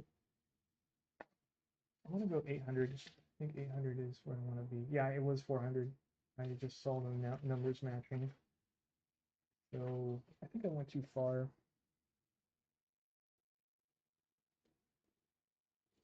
Right there.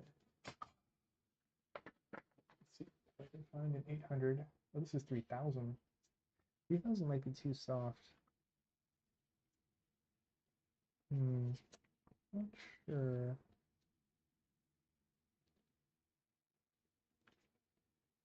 Looking, I can almost not find the nubs. It's almost like, it's almost good. We could try 2000. Just 400.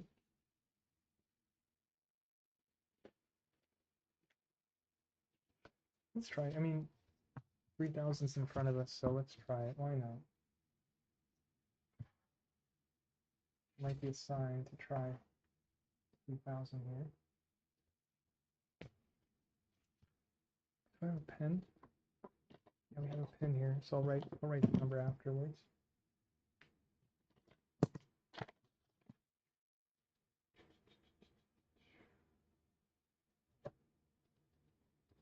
Let's use a crappier knife to cut it. Camera's not gonna move.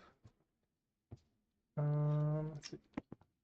So, it's the size I want to work with.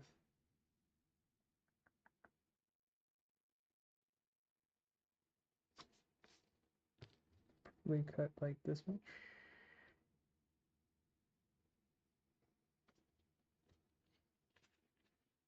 I'll put this over here. This one actually has 3000 on it, literally, so I'm not gonna have to write on it. And I'm gonna like roll it a little on the edge of my desk. So it's a little bit better to bend, I guess. Just kind of get the roll. I'll put this away. I didn't actually use this. Should put this downwards. Yeah, I think I went too far right here, sadly, because I didn't realize it was so strong. Once I prime it, though, we'll get a better idea of like what happened.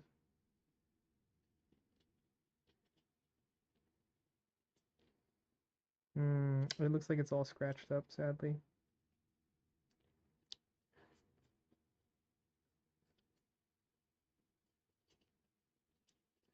So now that we're using 3000, there's a chance that we'll be kind of like not really doing anything because it's so high grade, but it's also a resin and it's not primed, so it actually might be responsive to how high this is.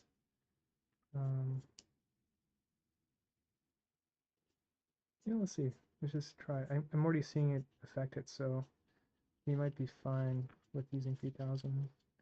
There's also nothing really massive with the nubs left.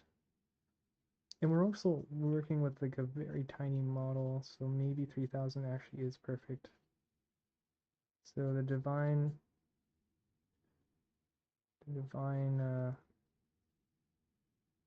powers told us to use 3000 and put it in front of our face.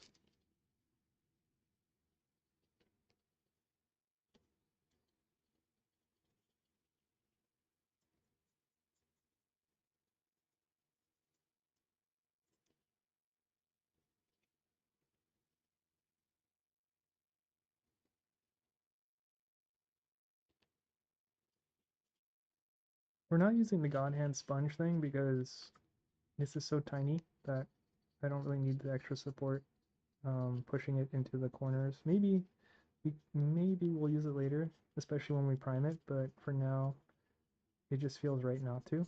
So I'm just folding a piece of sandpaper and working on it this way.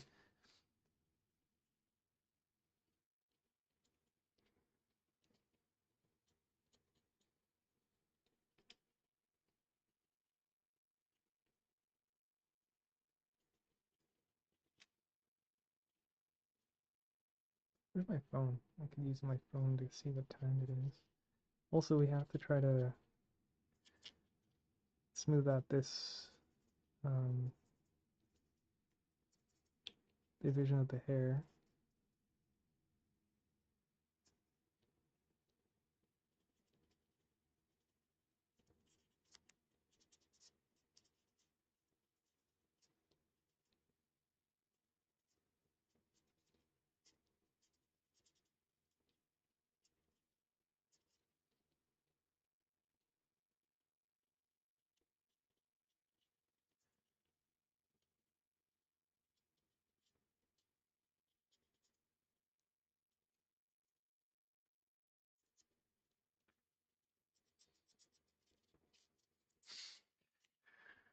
I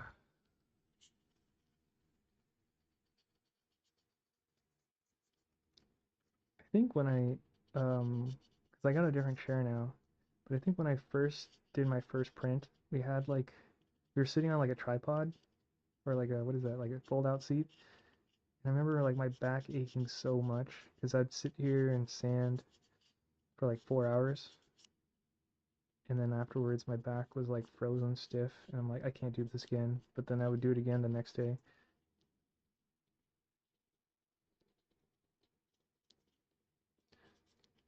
But this time we got a nice chair, so it's like, I don't feel my back as much.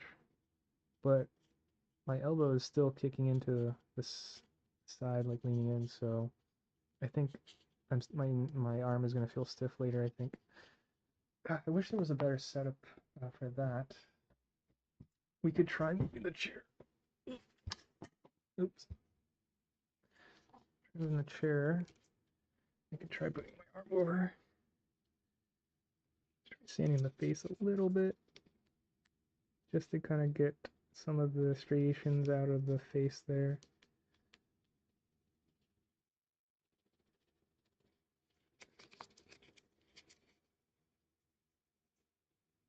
We actually changed the way the face setup is. So in this version, we got rid of the cowbell nose ring thing. I forget what it's called. It's like something with a C.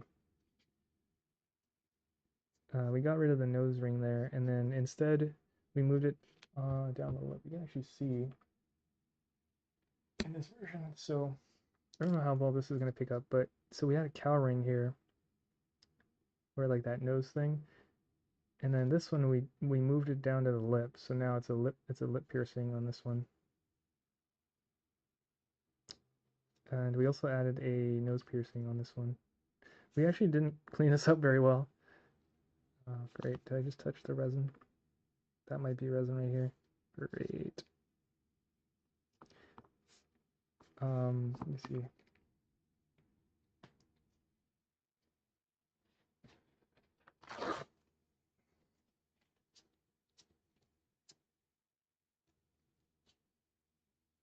Actually, it didn't really.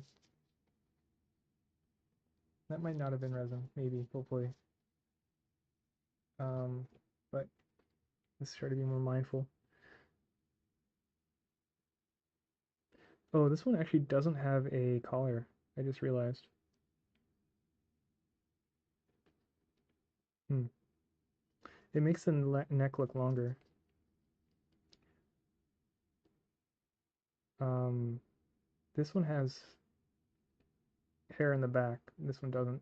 So this one lets you see the back, and the silhouette's more interesting because you can see the ears and the hair strands from the back, and also the shape, this heart shape on the head and the back. So it's, I guess, more visually interesting. This one just has like a solid um, rectangular silhouette. Maybe this opening is a silhouette too, but kind of interesting. This is from the side. We added more hair strands, which I think works better in the newer one. I might have wanted to add one more right here now that I'm looking at it, but overall, it's okay. I think the weakest thing about this one is just physically, the head proportions are smaller, so the details are smaller. Um, but once we spray it, it'll pop, so it's hard to like kind of fully gauge it right now. Um, yeah. This one's more complete. This one feels like kind of like a almost like what do you call those, like those Varg studies, like a marble statue Varg study. I just wish this hole wasn't like such a gross thing.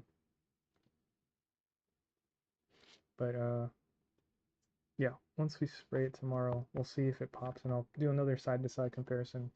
I'll do um I'll do it with like a better camera, so that might also play a role, like with the quality of the color and the contrasts and stuff. Just to be safe though, I'm gonna wash my hands.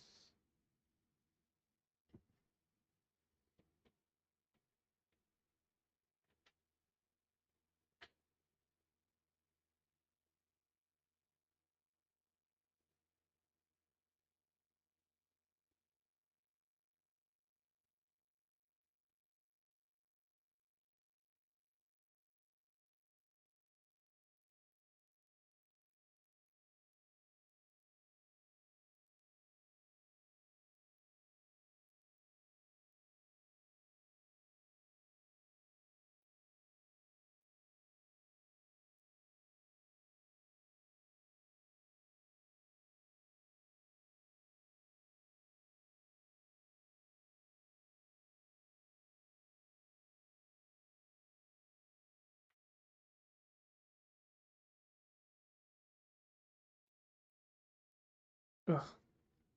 Okay, I'm back. Well, I just realized this red really makes it pop more, which is kind of more fun to look at. It's kind of funny. What was this for? Oh, that's for wiping the resin. Okay, so back to sanding.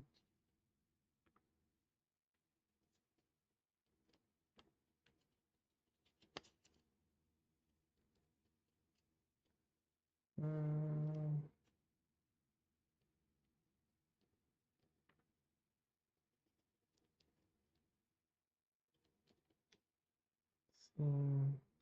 spot anything else. A little bit of layer lines on the inside, just kind of mush those away.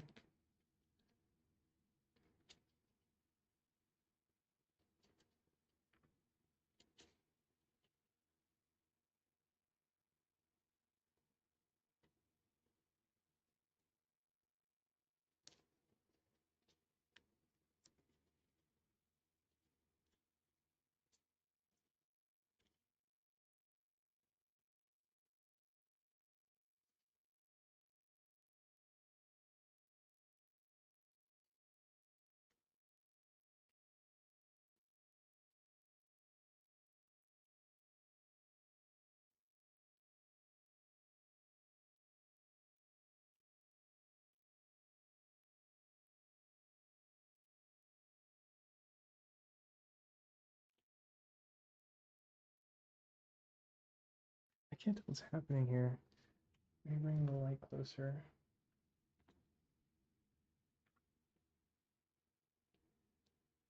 Hmm.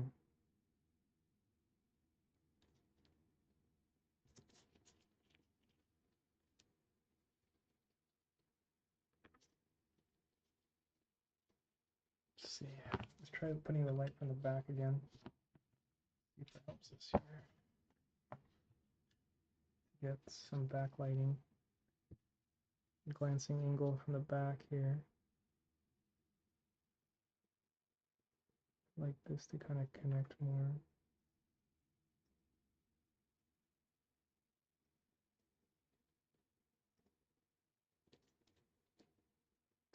And this has a bump we don't want.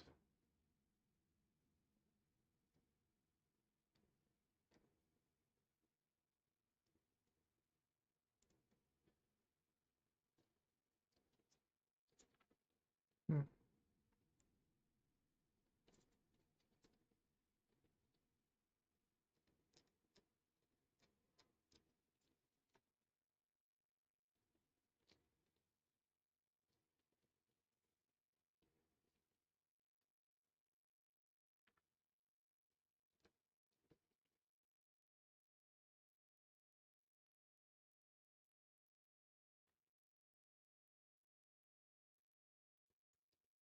Oh hey, Painted 3D. I don't know when you came in. I was not paying attention.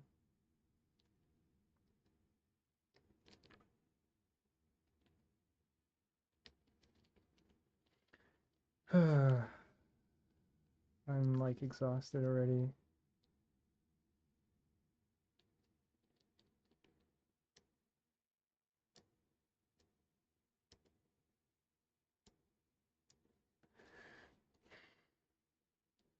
Oh, there's like hair in here. I don't know.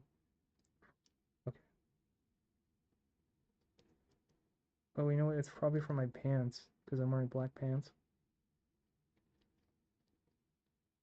I'm kind of worried I sanded this spot too much.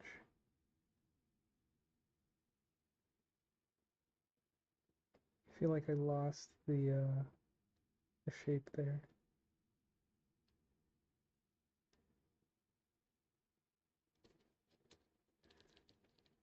Oh, just now. Oh, it shouldn't need a lot of cleanup, surely? Oh, for what? You mean like you mean like it's fine as it is kind of thing?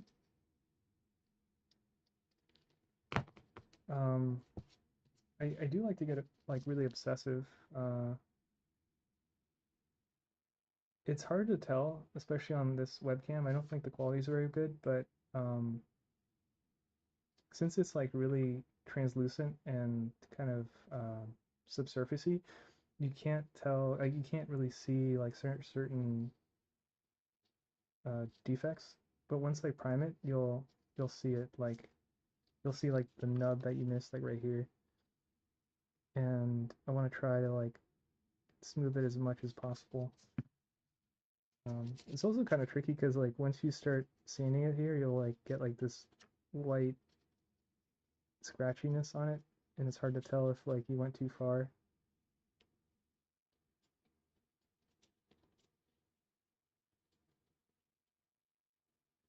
I think tomorrow we're gonna prime it, and then you can kind of see the difference of how everything like pops, and it'll be cool.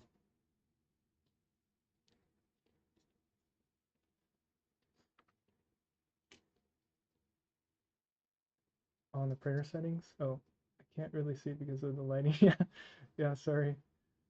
Um, yeah, it's my first time setting up like a webcam, and still experimenting with how to put lights, and the the settings are there's only like 5 options, and it's really hard to control like the exposure, and like so I probably have to keep messing with it, and eventually I'll click and find something that just works. But it's like a fine line between like being um,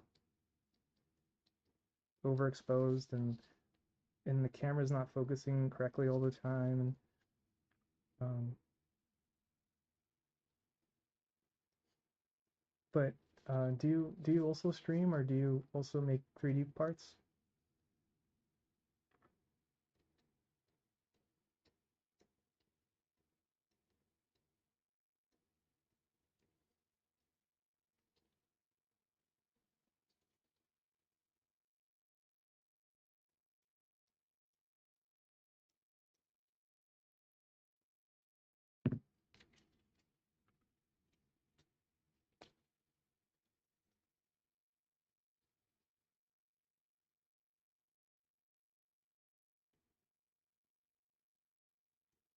Hmm,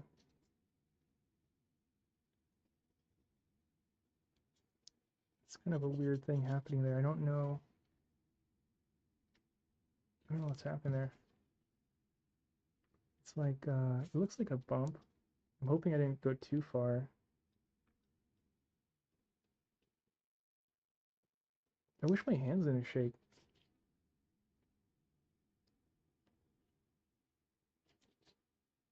It's weird. Like the past month, I can see it shaking more. Like when I grip slowly, like right there. It's kind of sad. Okay, you don't digitally sculpt STLs and then sell them. Oh, you got an allergy? That's scary. Uh, is it because like you weren't wearing a mask, or you were like touching the resin?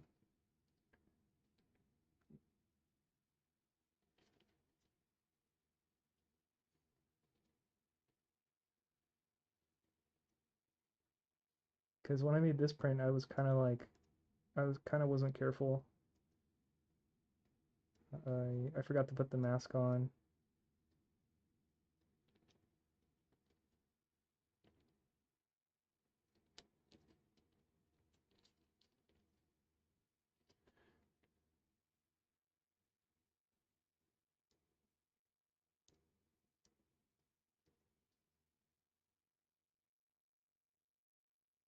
Oh wow,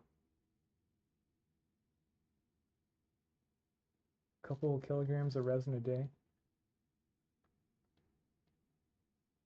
Did did you print like certain things, like or did you just print everything, or was it kind of like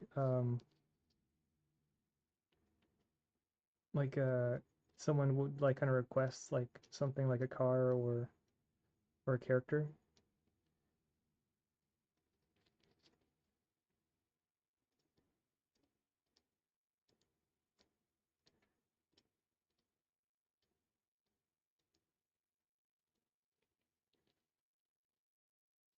I used to work with somebody, and he was like super like macho, and I'm kind of like the opposite, where I'm kind of like super finicky, uh, like oh no, don't do that. You're not wearing gloves. But he was like going in like bare-fisted, like yeah, and then just grabbing. But I don't know if he also got like as far as I know, he never built a any kind of um allergies to resin, but he was like super like I'm not, like I'm a tough guy, like I'm not gonna wear a mask, like I've been working with this stuff for forever. But um I don't know, it's I haven't seen him for years, so I don't know what happened, but oh, large marble on DC models. Oh, that's cool. Yeah, like I actually bought um I have this like super dusty container of magnets that I was like, it'd be really cool if I put magnets in them, and I never did. Yeah, that's cool.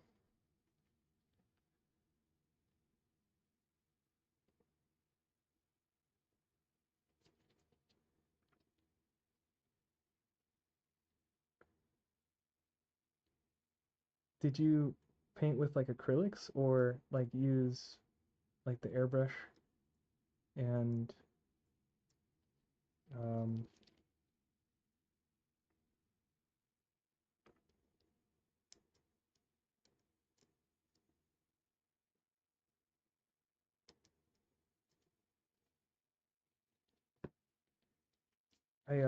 I kind of like got demoralized. I think I took a big break from like printing because I was like, I'm gonna try painting, and I did like a single skin tone coat, and it was so hard to get right. And I think maybe it's partly because it's also like hard to do skin, but I got so demoralized. I just did like a single red color tone, and I'm like, I can't do this.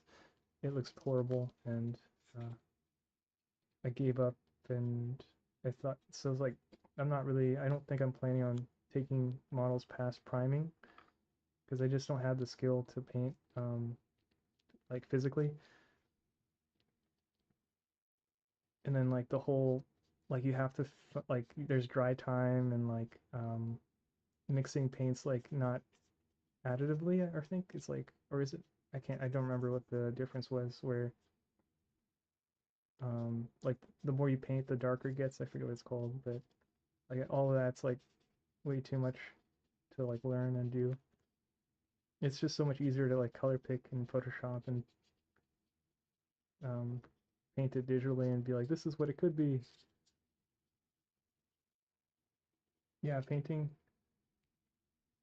it probably like really brings things to life, where it can also like help separate the silhouettes of things, where you could paint like the outfit a different color, and then it creates cool separation of like value, and versus here it's just like all solid one color, so it's like a little.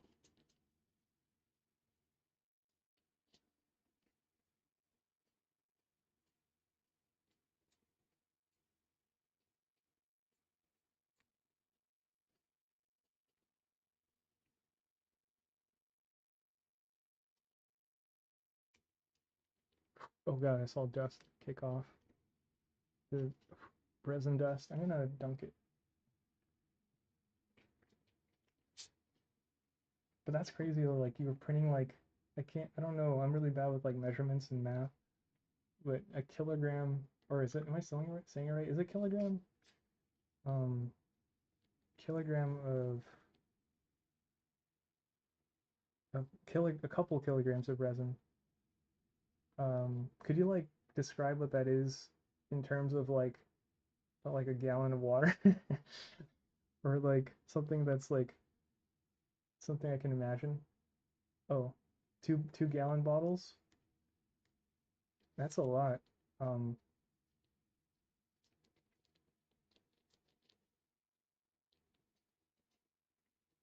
I'm kind of like I kind of like I don't know. I don't want to say it's like kind of being like on the high horse, but like I don't want to print things that I feel like are gonna be paperweights, I guess, or well, standard resin bottle.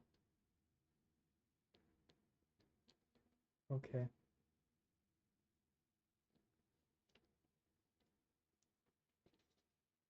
But I feel like you know if you ever watch like YouTubers that are like popular 3D printers, and then they have like this shelf behind them, and it's just full of like kind of like one-offs or like it'll be cool if this thing can fit into this thing and it doesn't do anything, or it's a bottle opener, or and it's like it doesn't really serve like a deeper purpose. I guess a lot of things like even figurines don't really serve a purpose and other than looking cool, but like there's like things worse than that, I guess, where it's like it's uh I don't know, it's like it's just I don't know how to explain it, but like um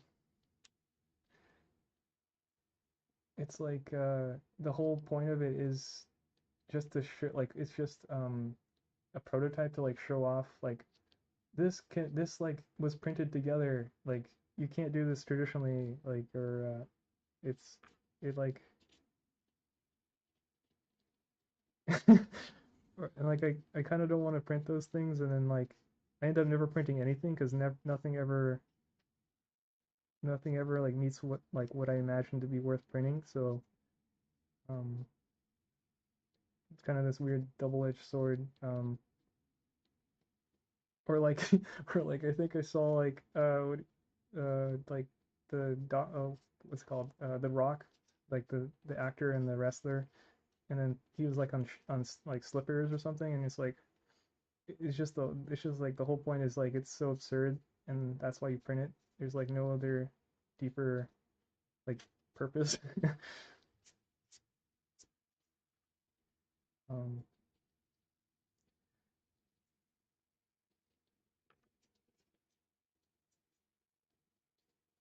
but I mean I can't really say much about what I'm printing, and I'm just making something that I thought looks cool, so I can't really judge.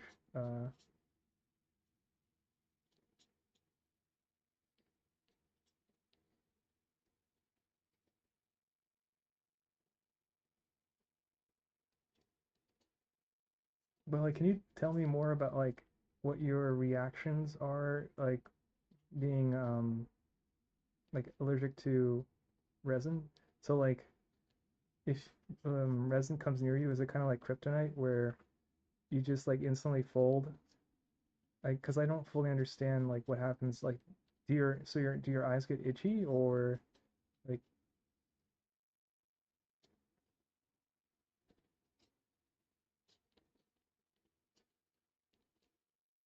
like your eyes swell shut? Oh, wait, how long have you been like messing with resin? Like for like a year or more, or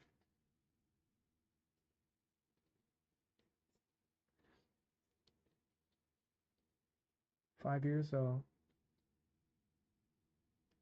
and even if you wore a mask near resin, you would still swell up like a decent mask.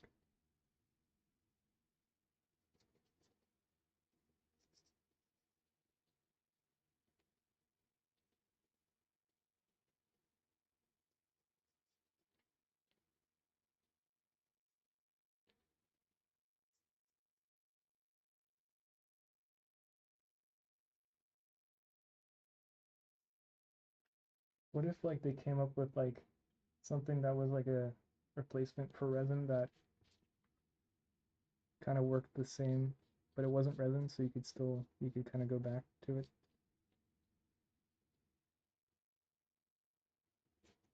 Oh, okay. Oh, that's interesting.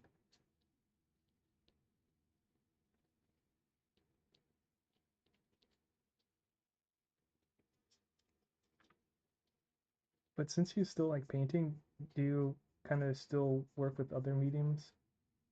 Oh yeah, that's a lot.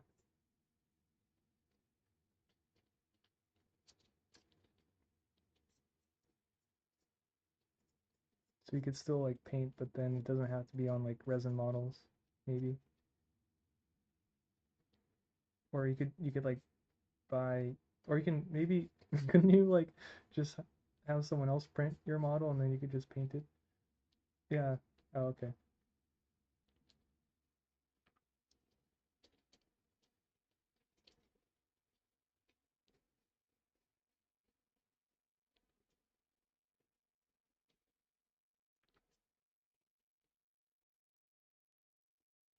Sometimes like when I see I went to Japan and they have a bunch of models. It's like a big culture there, and then the cover will show this amazingly done model, and then it's like, oh man, I want to buy that, and like that's an awesome model, but then the model's not painted, so like you have to make it look like the example on the front, and you're like kind of disappointed.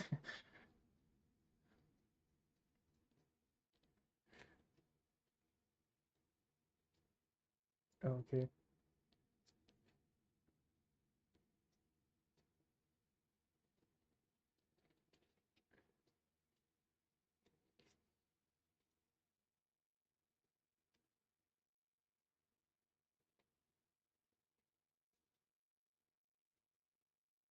Is there like certain paints that you really like using? Like I think like one big one I know is like Citadel or Valhilio.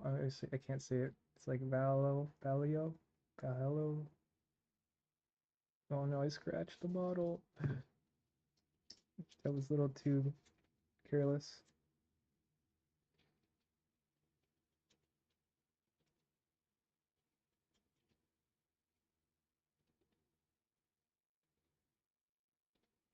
Oh yeah, that's it. Valjo.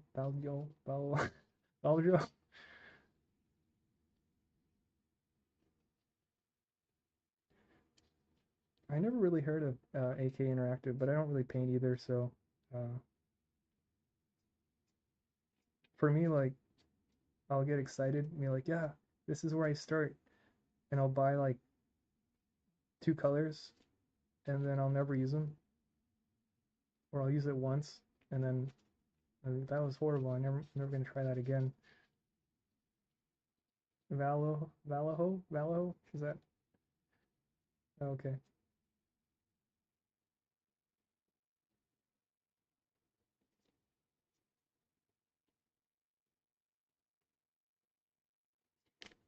That's interesting. I kind of cut into this part right here. It might be fine though when I prime it. Have you ever used? I'm gonna be using XTC 3D. I used it one time before, and I think it's supposed to create this transparent um, thickness or coating on the model, and I was hoping that would be enough to protect it, and this could become a keychain, but I wasn't sure um, how much support it would really add.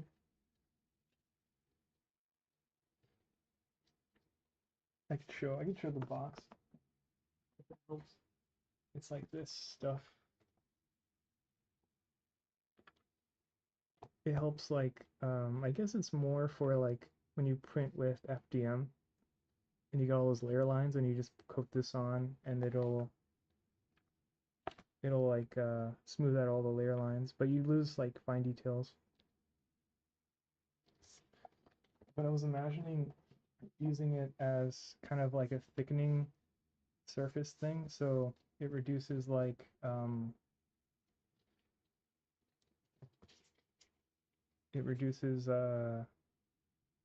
wear and tear, scratching, and also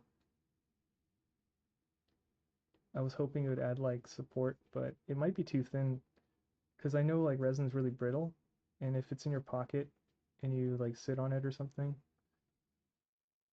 or it's like banging against like metal keys, then it might kind of break. Especially like this character has like a thin neck, so that's gonna be like probably the weakest point. But kind of want to try anyways. Um, I was also thinking maybe of like doing casts and maybe casting this into a different material, so maybe it's like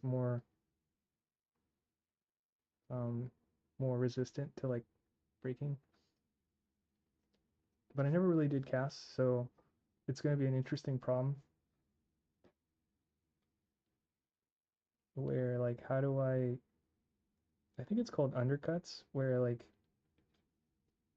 the mold, it's like it won't come out because it's like part of the model's like not easy to pull out from that angle or something.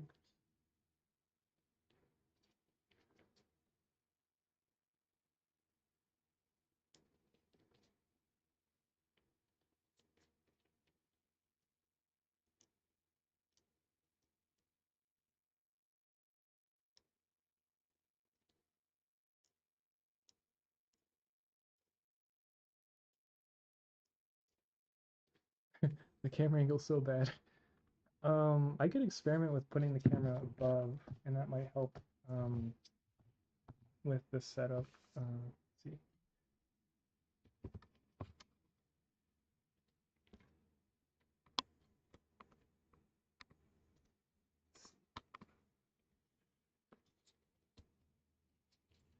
Ooh,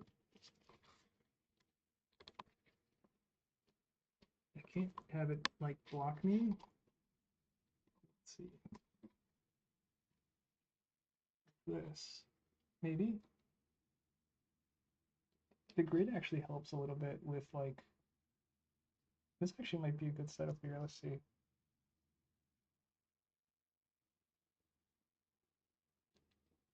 might be too close, but I don't know. So now it's like a top down. Hmm. Ooh, this part's kind of wiggly.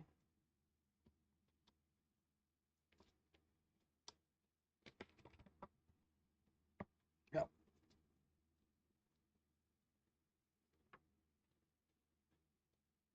Hmm.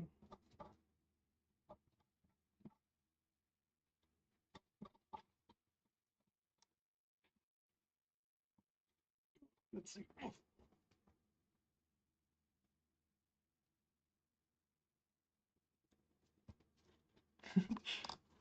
Something like this.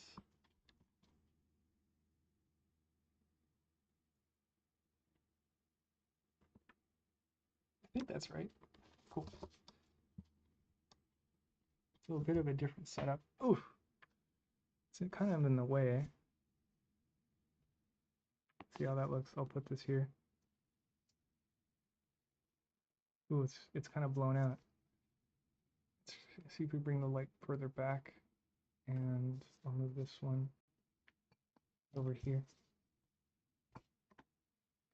Still really blown out. The focus is way off too. I don't know if there's an easy way to fix that.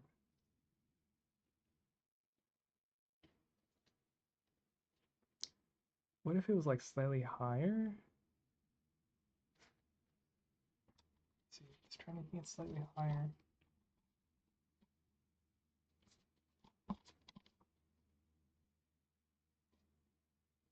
Maybe if it was closer actually. Let's try really close actually. Almost like in my way and close.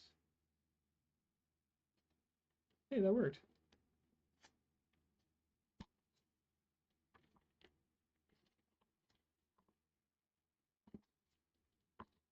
It's a little crooked though.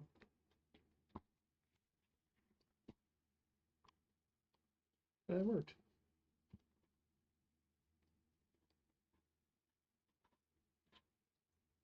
Okay. It's like kind of in my way though, which is kind of annoying.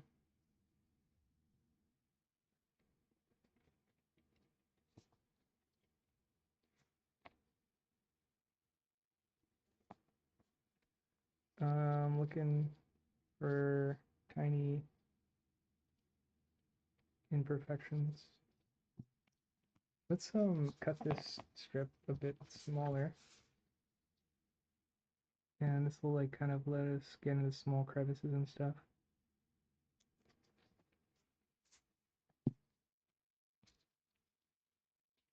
I'm gonna write 3000 on this so I remember what it is.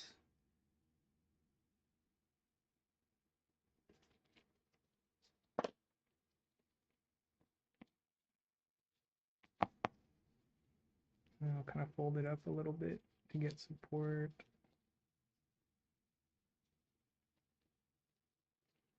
The color is a little weird. It's like on the stream it looks more milky, and yeah, it's like white milky, but in real life it's more pink. And it's yeah, it's like a little different. Also the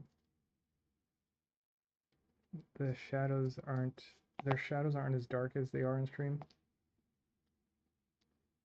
Let's try getting rid of the back and see if that affects how it looks too. Yeah, that works better, I think. So let's get rid of the cutting board.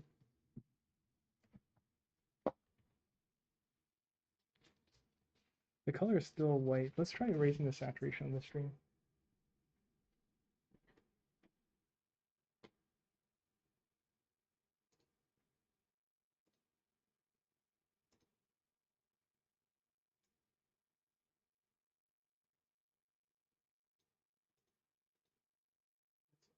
Slightly better.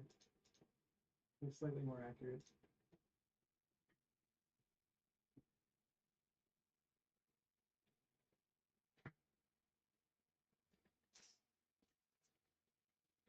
Okay, so I like how the camera looks on stream, but now it's like in my face, so I can't see what I'm doing, which is kind of a bummer. It's like a trade-off. Ugh. So yeah, I don't know.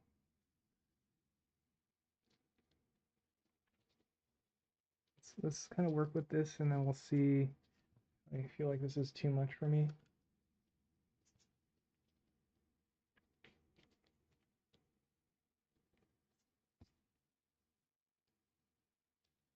Hmm.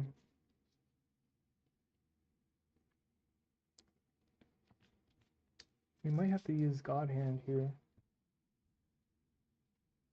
See how this looks. I'm just seeing too thick there. Hmm.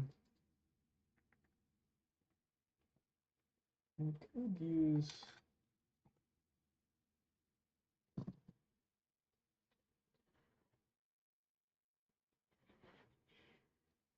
There's a thing I like to do with a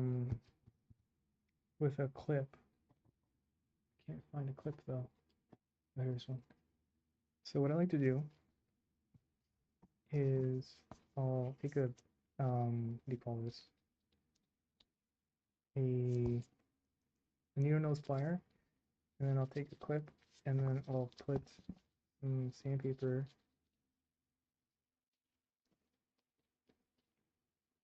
in the clip.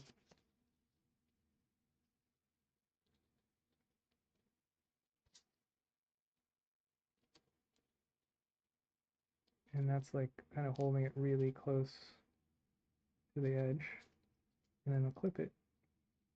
And now we got this nice little edge to work with. Oh no, right here.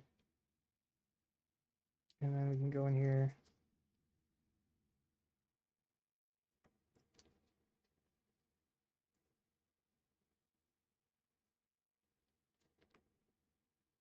We put little divots. It actually picked up the divots, which is cool, like right here and right here on the face.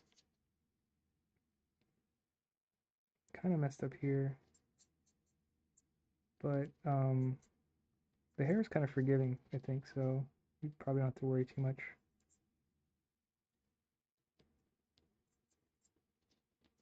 Is that a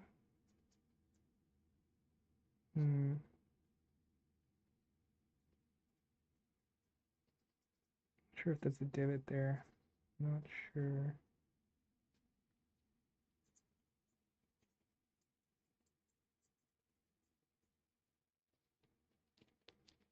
Let me get my phone and we'll see if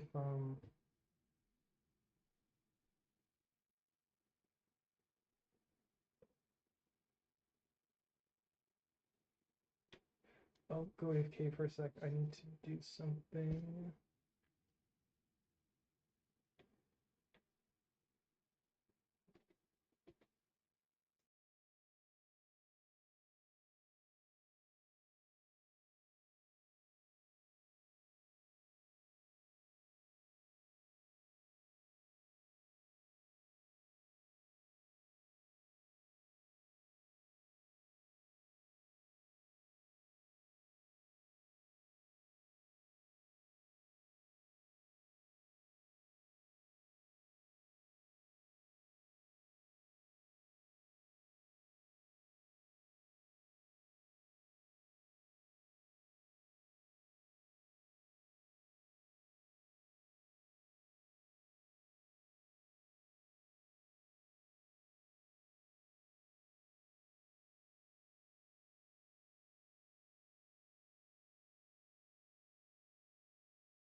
Ooh. Okay. I just noticed you followed Painted 3D. Thank you for following.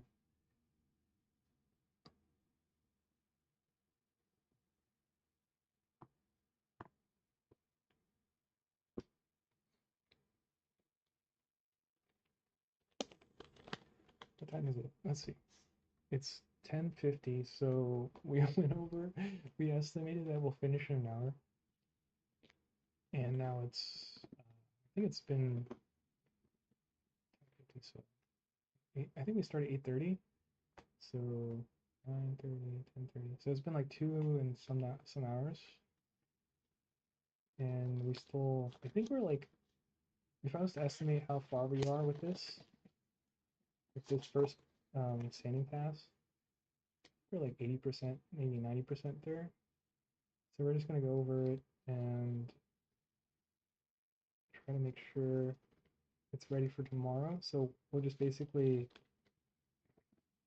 wash it and brush it just to get rid of any kind of small dust particles inside it. And then we'll prime it. And then I don't, it's just too much work to set up for like recording and streaming the priming because I have to do it outside. So maybe in the future I'll set up something, but for now we're gonna skip the showing the process of priming. We'll just bring it back to this table and we'll kind of show how it looks.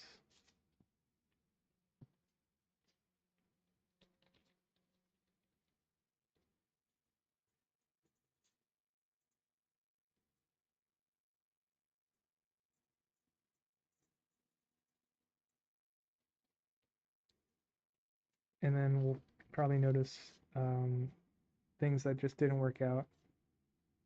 I'm doing it off stream. No. It's just it the camera works really well right here, but the problem is it's like it's just like in my face. So I guess if this was facing the other way, but then it would be upside down, which would technically work, but it would be out of my face. But I flipped the stream. Ooh, that's weird. The colors are like yellowy. Let's try flipping it and see. Let's see if we can flip it here.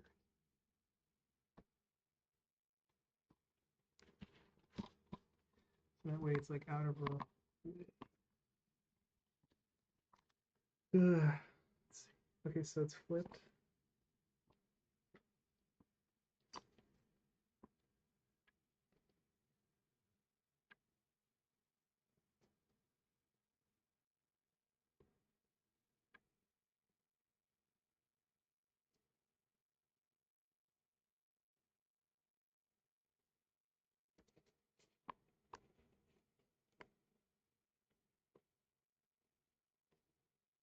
And then I'll adjust this last bit here by hand.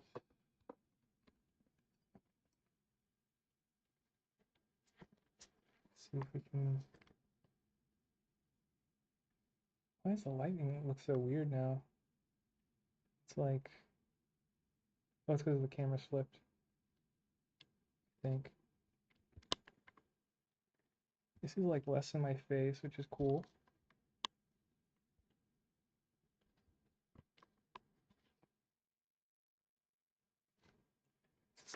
Hmm.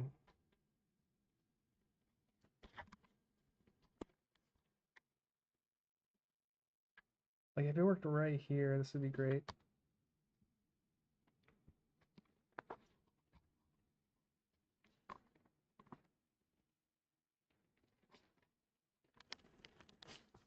Something like that. It's confusing because now the camera's upside down, so oh, it works. Kinda.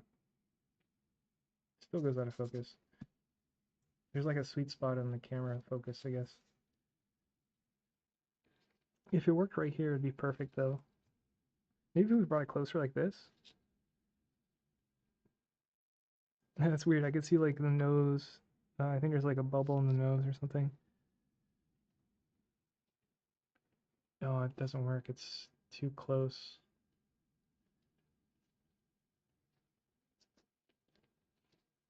Oh, it does work? It kind of works. It kind of comes and goes. Oh, you know what? What if, oh no. I was gonna say, what if there was like a way to turn off auto focus and just have it stay like on one thing, but I don't think I saw that.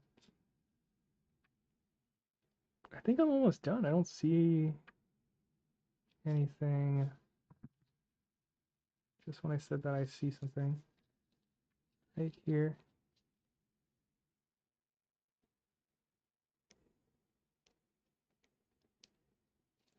Let's move the light over and see if that helps us.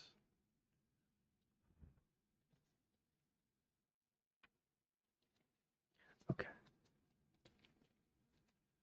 I don't know if like my voice is too loud now because of let's move the light on this side because my hand is blocking it.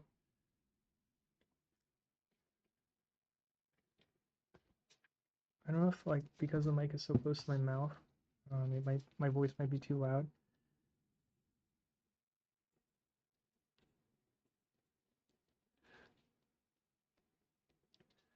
I don't know. I'm hoping. Well, yeah.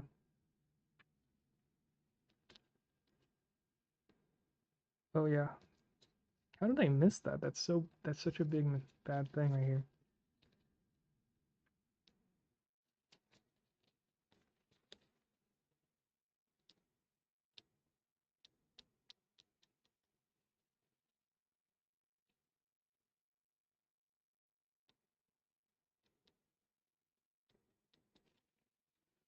We're just like carefully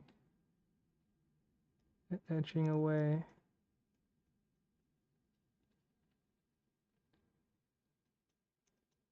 Maybe it's because it wasn't wet, so it was like hidden by like the scratchy whiteness.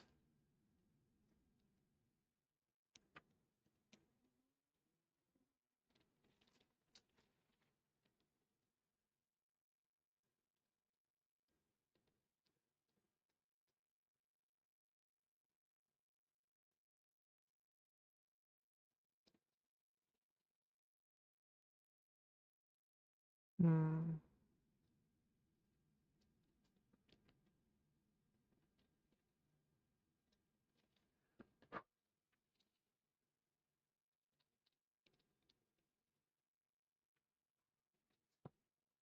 No.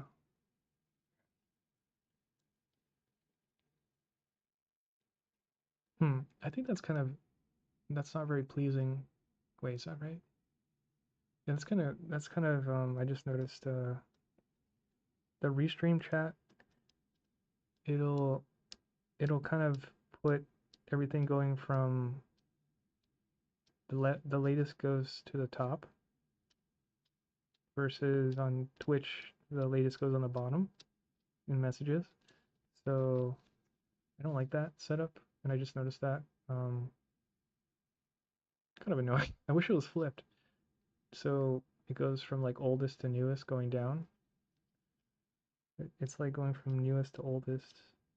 I guess it doesn't matter.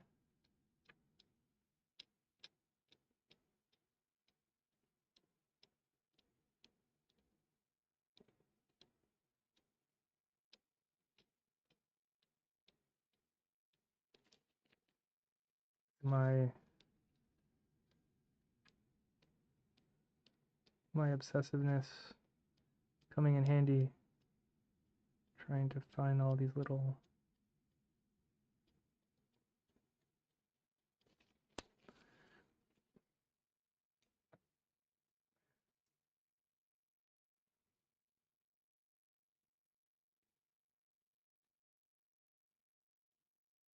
I could maybe blast this with air so it dries faster.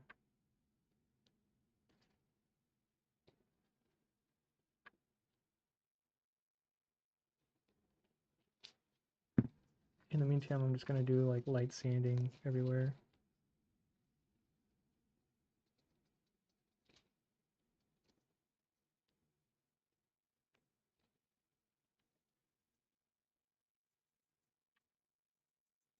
This is actually really light. It's like I'm trying to think of something I can compare it to. It's like holding an eraser, like even lighter than that. So it won't be too much of a bog down in terms of weight. Although I think things that weigh that are heavy feel like they're worth more. So maybe in that sense, it's kind of not that's not going for it. But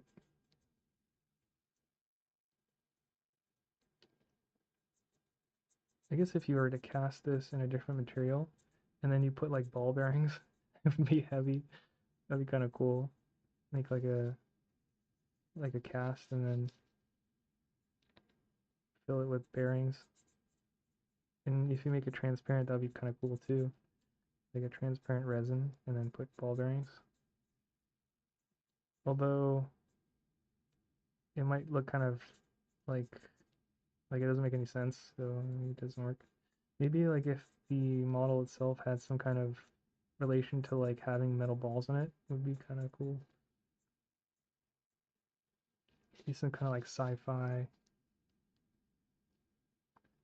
Is this in focus? Oh, okay, so it is in focus, which is good. It's just slightly out of range. Right to, can I do that? No, it's in my face now. Great. Nothing ever works. This setup is really nice though. Um, like the bar isn't in my face anymore. The trade-off is it's upside down. I bet maybe you can actually flip it though in settings. Oh, you know what? That's true. Maybe I could flip it in settings.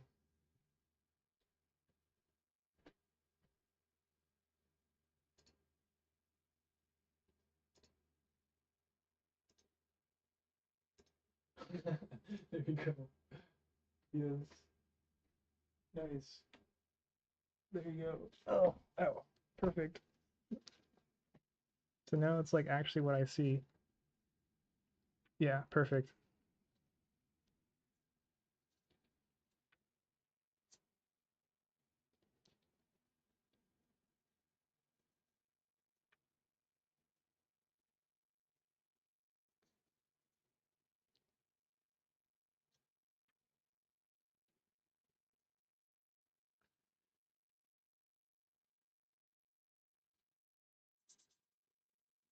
I could see kind of the silhouette of the hair, and there's a bump there still. If we kind of took this and primed it already, we would have noticed that bump, and then we would have to sand it away, and then we'd have to re-prime it again. Um, you would think like, okay, well, I'll just keep re-priming, resanding, re-priming, resanding. But the problem is like, you kind of don't have infinite primes because it builds like a subtle thickness as you prime with the paint. So like if you have intricate details, they get kind of smoothed out and disappear. So ideally, I think I'm probably only going to prime twice. And so that being said, it's like really critical that I try to sand as much as I can while I don't have any primer on it. I think there's like a way though, so you can prime and then they have like they have like removers, like I don't know what they're called, like thinners that could strip away and get rid of the primer. So then in essence you get your thickness back, and then you can kind of so you can almost argue like, okay, well, I'll prime it so then I can see the surface even better and I can sand it even better, and then and then deprime it and then sand it. Wait, uh, or yeah, deprime it and then prime it again, I guess, or sand it again and then prime it again, and that way you don't lose like the fine details. But I think at that point, if you're doing all that stuff, I think there might be some weird chemical effects on the model. So like the depriming stuff will probably like start to warp the model or weaken the resin or something. I bet something's gonna happen. Or like yeah, something like it'll warp it from the heat or something. Or I don't know. I'm just kind of guessing right now, but Man, I want to get that nook. I want to get that cranny, but I can't get the right angle. Let's see if I can use this guy.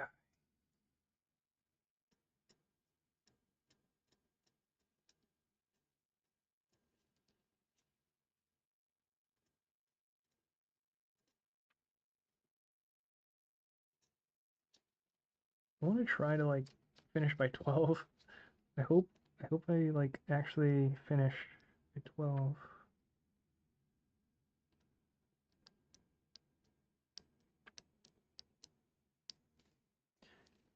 Maybe some point I'll like stream my face, but I kind of like the anonymity, and once you lose it, I feel like you can't get it back. So it's like I'd like to keep it as long as I can. Um,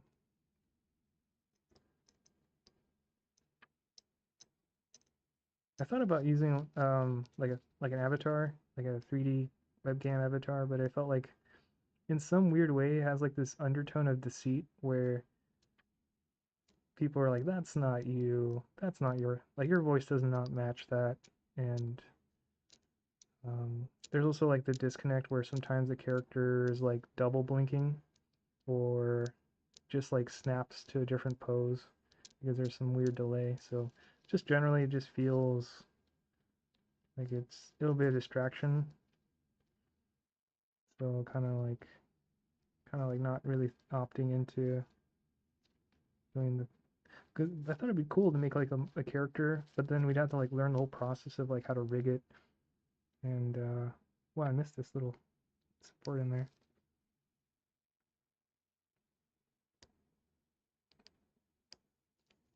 But then it's like, well, my voice isn't gonna match like a girl, and if I was to make a girl like, it'd feel kind of like deceitful. It's like you're not a hot girl, you're a guy. And then you can make the argument, well, it doesn't matter, you could just do whatever you want. That's true, but I don't know. Or I thought of doing like anonymous or what's that? Anonymous, like godlike spiritual being light thing. So it's like it's there's no sex to it. So there's not a guy, not a girl. It's just like an orb of light, and that's talking. But then that's kind of like I don't know. It's like at that point, it's like why am I making like an orb of light character? And like I never did it, so it's gonna be hard too. It'll be a lot of work, and I don't even know if I'm gonna like it. And then it's like then you'd be associated with this orb of light like character, and it's like, well, why is there like an orb of light character? What's the story behind that? And then maybe there'd be like this lack of cohesion where it's like, well, I just wanted to make something that was had no had no sex and was kind of arbitrary, kind of like the Arbiter from Halo, where it's like a robot, like a floating orb, robot orb. But it had like a male voice, so it kind of leans into being a male, I think. But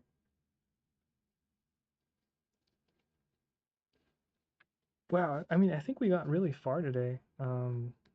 Like cleaning up the supports. When we first started, it was like covering the back of the head, and now you don't really see anything.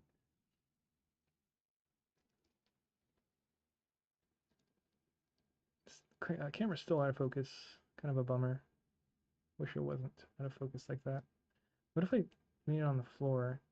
Yeah, I think right here. So we have to find the sweet spot. I guess this is a sweet spot here.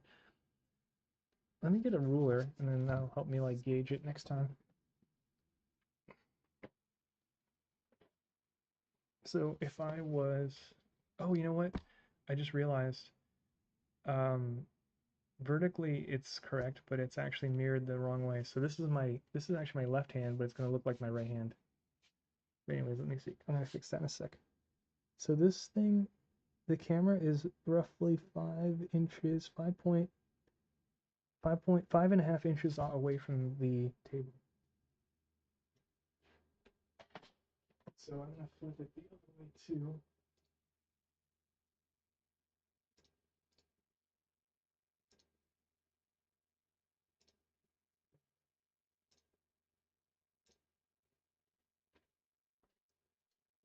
Now it's 100% accurate. So this is my right hand. And the model's facing the correct. Yeah, that's right. Cool. So now it's like 1-to-1. Let me see. Why is the camera just not focused? That's a bummer. See if we can kind of sand away the shoulder. Any kind of weirdness there.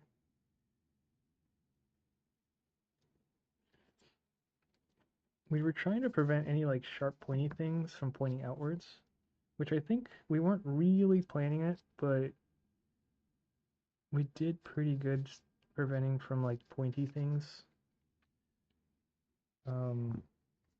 Like, because if it's in your pocket,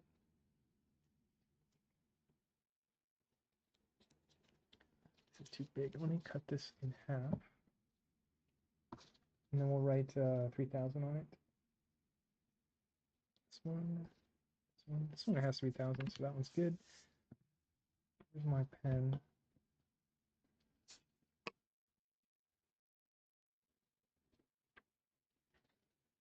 Okay, now this is small enough to reach. What was I doing? Great, I lost my train of thought.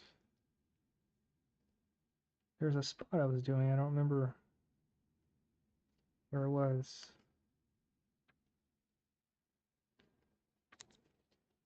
I think it was the hair. I might even go smaller than this. Yeah, I'll just...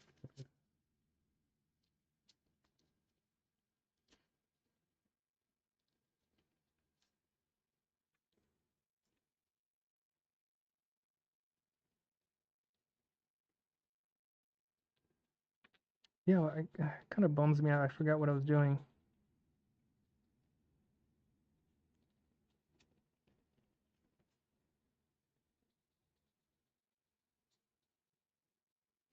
Oh, or off camera. Let's try bringing it a little bit closer to me. Oh, actually, wait. Yeah, this one. I'll bring it a little bit closer.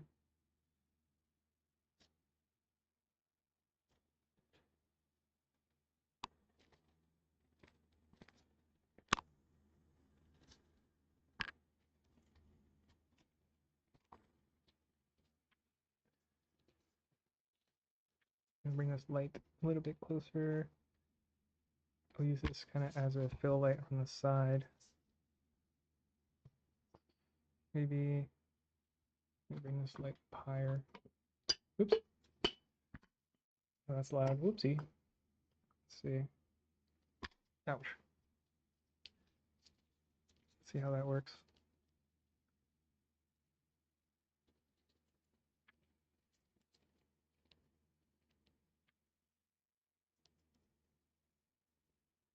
Okay, so it's in, yeah, it's, I think this is in frame. The camera's actually higher this time. It's now about 6 inches off the table. But it's kind of in my face again, which is a bummer, but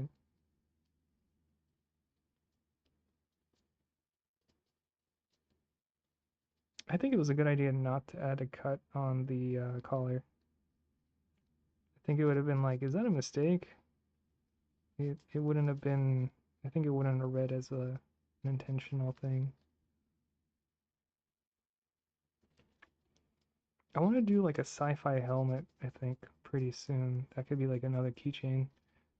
And I want to do like a two-part cast, but I don't know exactly how it'd be done. But I imagine like the glass panel being like a transparent resin, and then the body being like its own resin. So I think that'd be really cool. And but I think you would need like two separate. I imagine doing like two separate casts, so you'd have like the second one have the glass paneling, and then the first one just being the body. So then you would have to like do it twice. But there might be a better way, I don't know.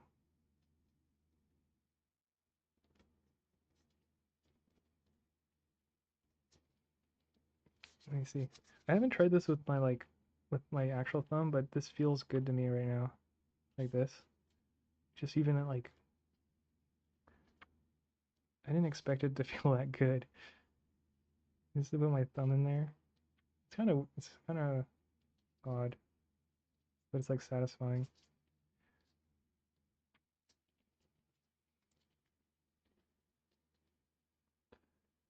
Um,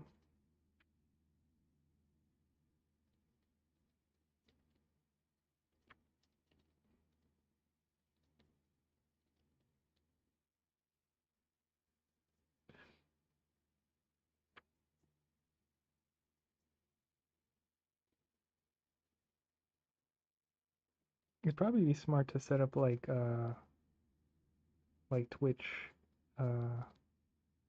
Twitch notifications, like follows and everything, but I haven't I haven't kind of fully figured that out yet. I know I did Streamlabs a long time ago and it did do that, and it was actually really pleasing to see and hear, but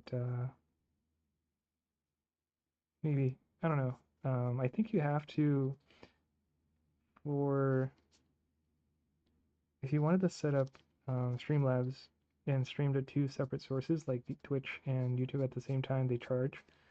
I'm using Restream and they let you go up to two, so right now that's what I'm using for free, which is good.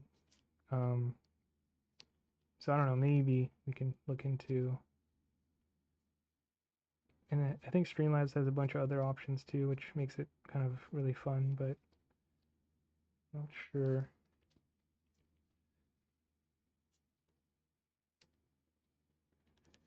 We could also do another test stream later on where we use our phone instead of a webcam, and that might have better um, response to the uh, the focus issue. You know, now that I'm doing this, I think I went too far earlier on with the 4 grade for sandpaper grade right here. Looks a little scratchy. It might be saved with the primer though, because the primer would just fill all that detail. I'll just sand it back a little. This side's fine. I feel like I don't like how I chose this angle though for the hair. I don't like this triangle shape. Kind of bugs me. I didn't see it in the same way when I was modeling it. I think the mistake I made here though is I got carried away with the 400 sandpaper. That was like the biggest mistake. I should have stayed with like the 3K, or I should have went 800 lightly, and then I should have gone to like 2000 or 3000. Like right now we're using 3000. It still feels kind of like intense, like it's already doing a lot. I guess the resin is really soft, or like sandable.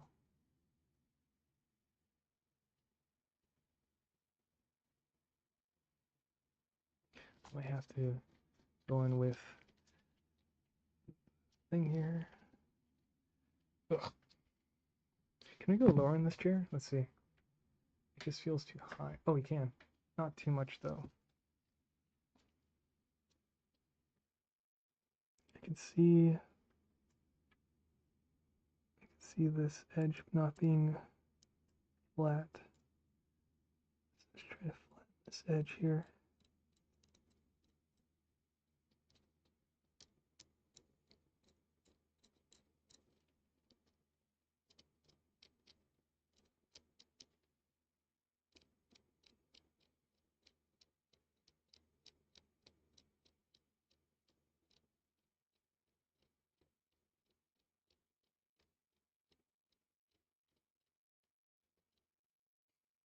Let's try dunking this.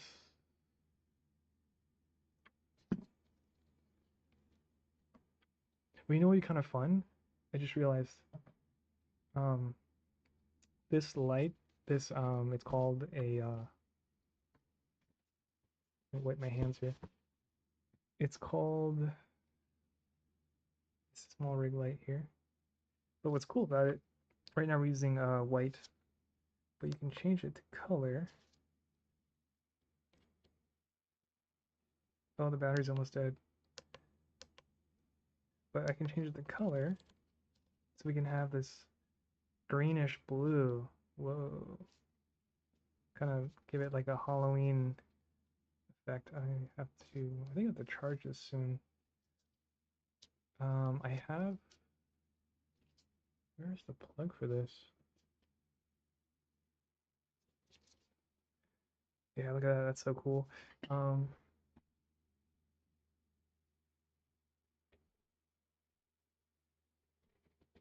have a plug, and I don't remember what I did with it. That's bad. I might not be able to use this light in a bit. I kind of don't want it to die though. What is it at 20? No, it's like 1%. Let's just work with it for like 2 minutes and I'll like kill it. I'll like put it like here. And then we'll just kill it, and then so now you got this cool like greenish blue hue, and it's like a key light as you're working. It's more notable in person, but um, I think the webcam you're just not able to pick up, and also the color of the blue is different on stream. But anyways, I'm gonna just kill it. I think it's gonna die, so turn that off, and then we'll figure out where the plug is for it later. Oops. And we'll just have to focus on using this light. Let's see what this has an effect. Wait, that's the wrong one. What about this light? This light, this light. You don't see a difference. Okay. I have another light somewhere.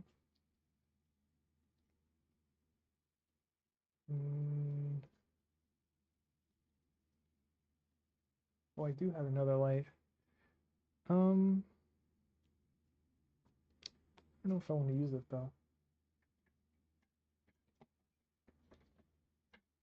It's got like, it's got this light. Actually,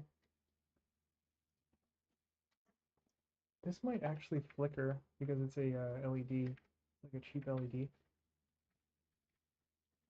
Let's see what it looks like, and we'll test out like if it's a good idea to try using.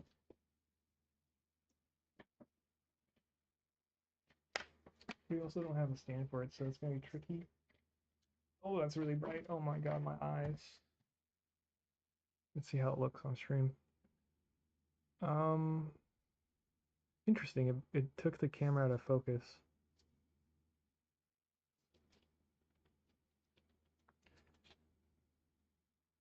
Um, does it bring it back if I hold it? No. Yeah, that's weird. I don't know why it would stay out of focus like that. The light just broke the focus on it. What about in terms of like me seeing detail? So past the stream.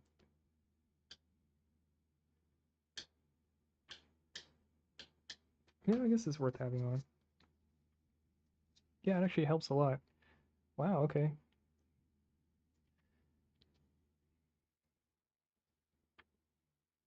I don't know if I'm off camera here.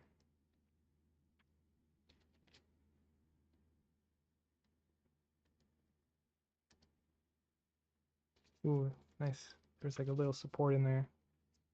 Ow.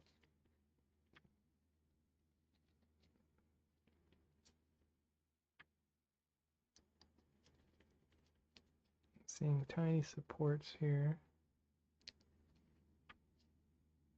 Wow, this light actually helps a lot.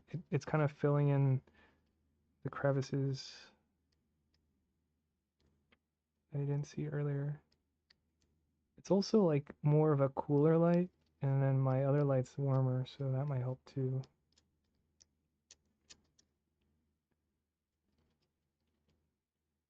So like, it's not all just one color.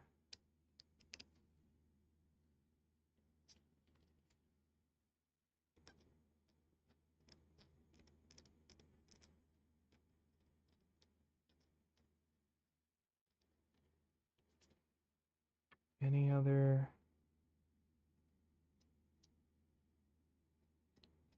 spots here?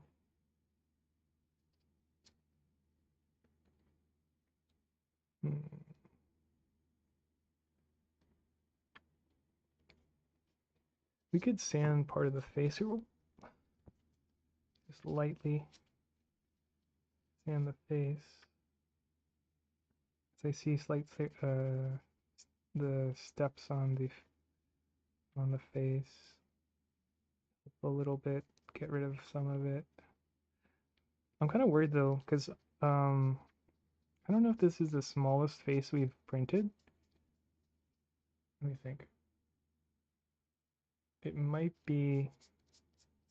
Well, it is on the smaller side of what we printed, so I'm kind of worried that the primer will get really thick and it'll like eat up all the details. But if it does it evenly, then it might not be that notable and be fine.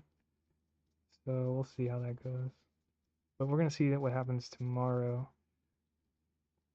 I'm gonna have to probably do a bunch of stuff in the morning, so we might end up streaming late again, like around 7 again, 7 p.m. But I don't know, we'll see. Because the thing is, like, once you sit down to do this, your hands are kind of like in gloves, so you'd have to like stop, get new gloves, wash your hands, and so it's like you have to be in this mode to like, once you're in it, you can't really get out of it or change as easily. Or you could, but it's like a lot of extra setup and a bummer. So ideally we just do it at the end of the day, kinda.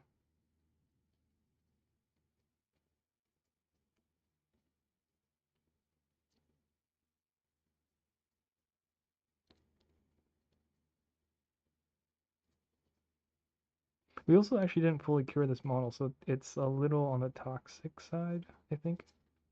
We just washed it. It we basically printed it and then washed it and then we didn't cook it. So I think like the core of this model is probably not cured, but it's just easier to like cut the supports away and it's just softer, I think. So I think the dust, this resin dust is probably not good for me. It kind of smells too, like there's a slight what's that smell? It's hard to explain. It's like it's it's not it's not sweet. I guess if you were imagining like tree sap, it's like a tree sap kind of, which makes sense, like a resin tree sap. Like kind of, it's like stinky, like industrial warehouse glue. Like you're like, that doesn't smell good for me. I don't know if that's bad or not. That crack right there. Yeah, I don't know what's happening there. Maybe we messed up this spot. I'm not sure though. Can't tell what's happening. Even with the second light, I'm not sure.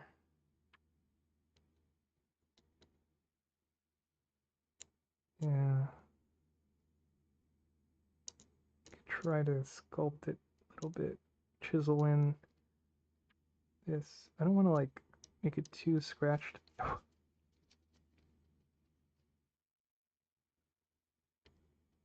I think the supports were just kind of merging this piece.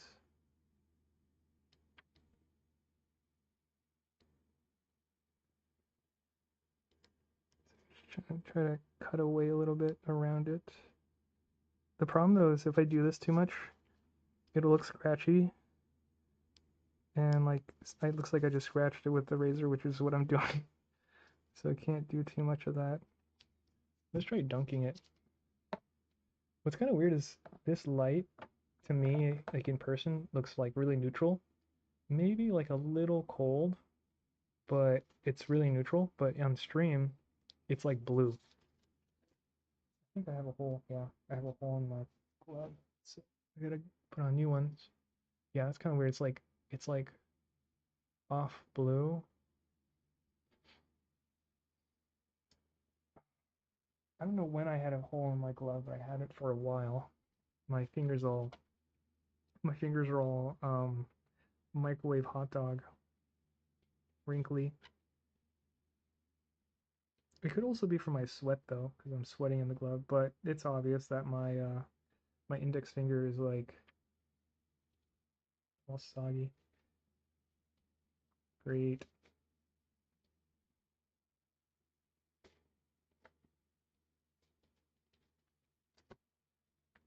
Oh, my neck's all sore. So if I was to put a percentage on how far we are with this, I think we're like in the 98% range, where we're just like barely making changes.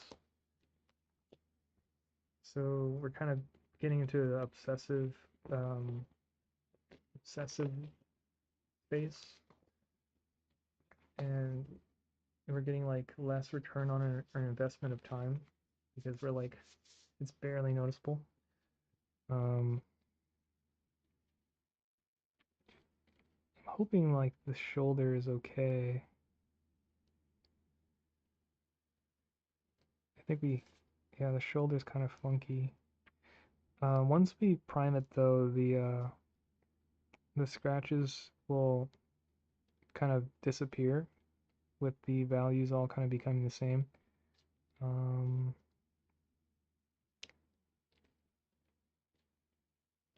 Seeing where else I can notice anything. Let's look at the feel of the silhouette of the shoulder here. Why is it like soapy? That's kind of bad. I don't know why it's soapy. That could be resin. Let me get a little tissue.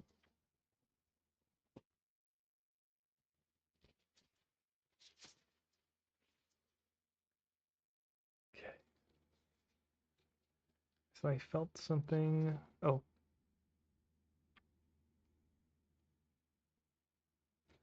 Potentially flatten this area a bit more.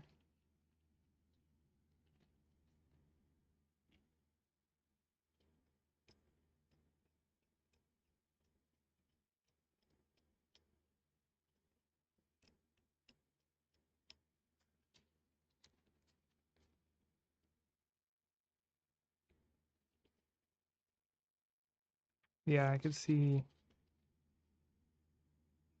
the bumps there.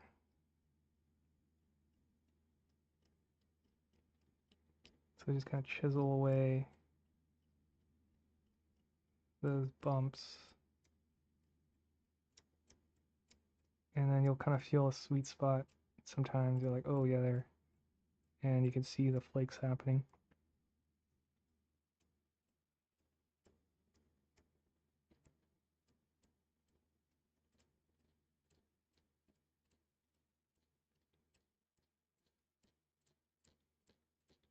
You can even hear it, like where the bumps are happening, where it gets like louder. Actually, I don't know if this mic can pick it up, but I can hear it. Kind of being obsessive here. I can also feel it feels better.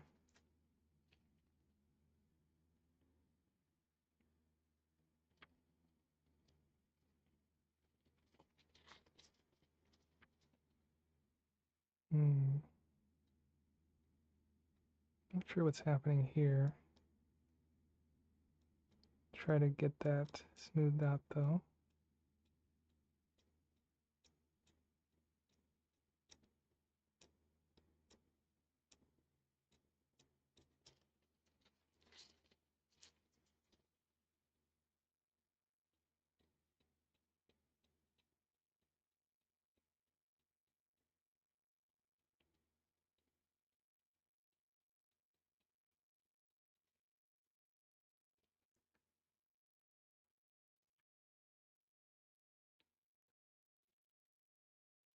It'd be kind of cool if we purposely accentuated this indent here. Oh, great. We might screw it up though and scratch it.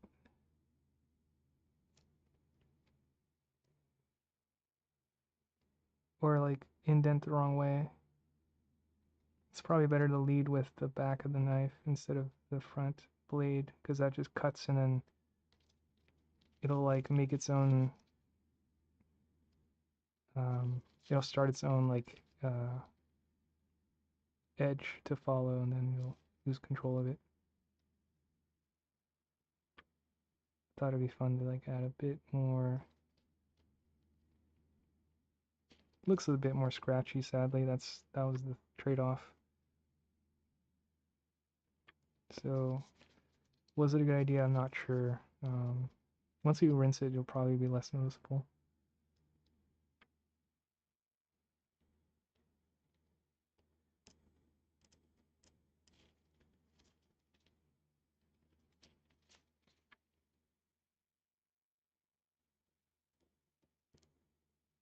Trying to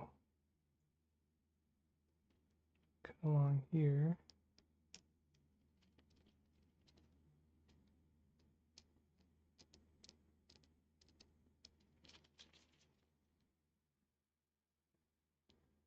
Trying to make sure this edge stays sharp.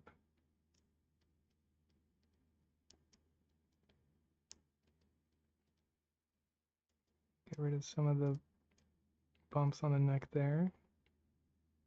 Oh, it's actually picking up really well on the camera. We got lucky with the distance for it to focus on.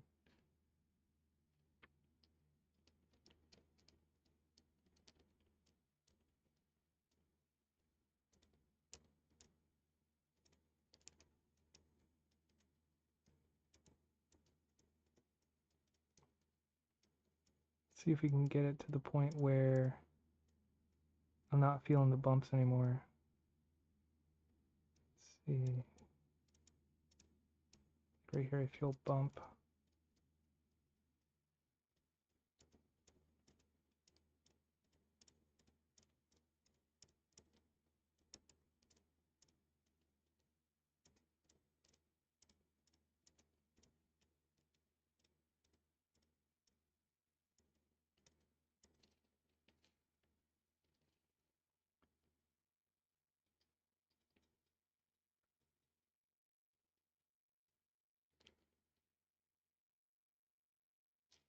Let's lead with the back edge there.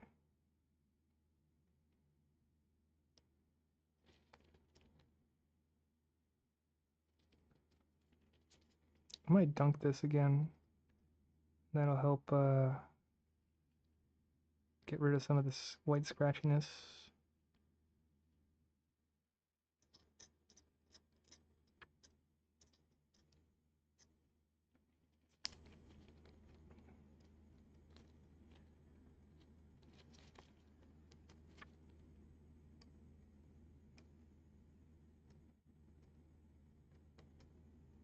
Interesting, the water didn't evaporate up here.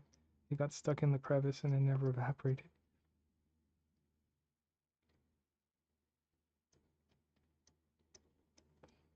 Potentially, these little hair strands will break though, like in your pocket.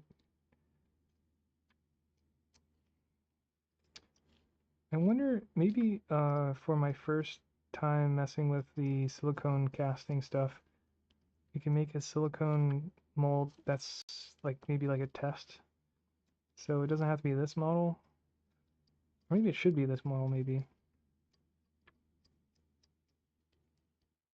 But like I could do something that's like simpler and then I could test out the whole process versus doing this right away and then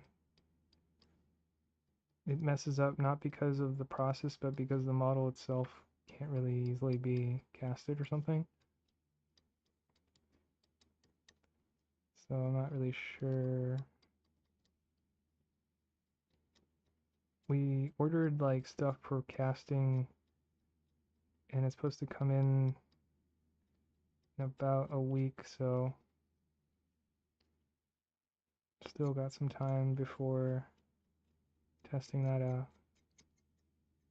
Ooh, that kind of feels like a chalk, sounds like a chalkboard a little bit. But I feel a little worried because I tried looking on YouTube for different tutorials on how to approach casting, and a lot of people do like really simple stuff like a flat cylindrical doorbell or kind of like, ooh, I felt something on this side. Oh, it's my glove, I think. But they'll do with like a simple model, like a gummy bear, or like a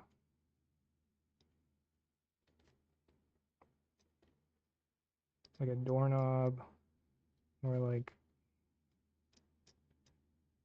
a flat flower. It's like it's just like a beveled flower, or like a slight relief.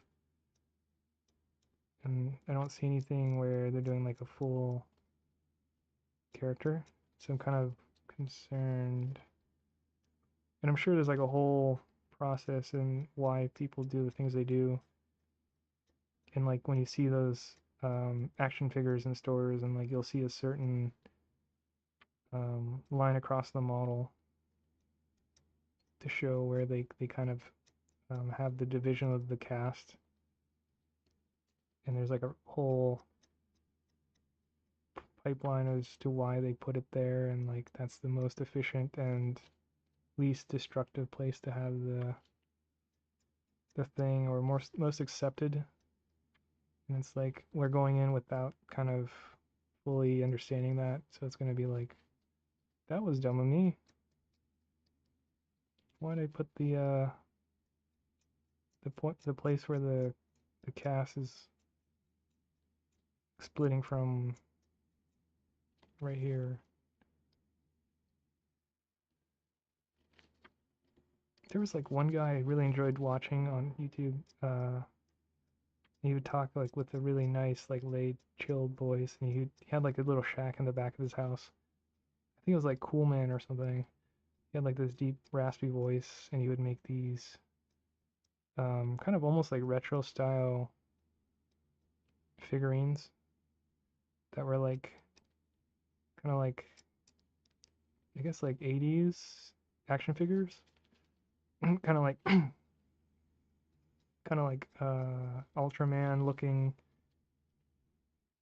cast. Like they weren't super. They had a really distinct style, but they weren't necessarily like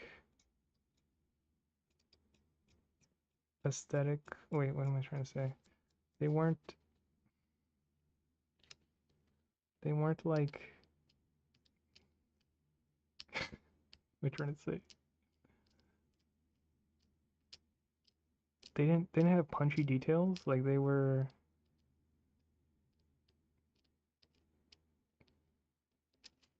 Let me see. I'll be back.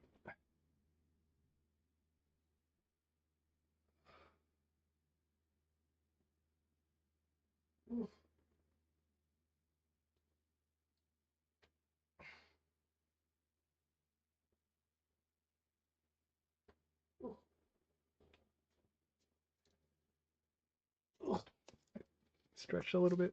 Let's get some of this dust out of our face. I think I should try to get more sunlight, or like I should do like a UV pass in this room so that it cooks some of these like pieces of resin,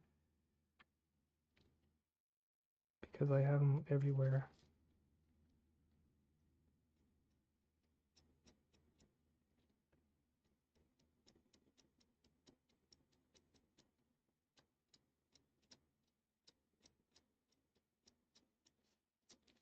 Let's dunk it. The water will help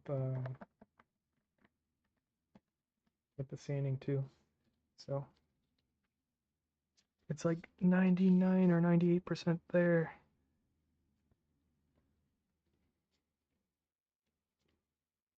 There's always like one piece somewhere. Like, why did I miss that? That is so obvious. I'm not seeing it right now though, but it's gonna be there. It's gonna pop out once I prime it. It's gonna be like, look at me. You forgot all about me.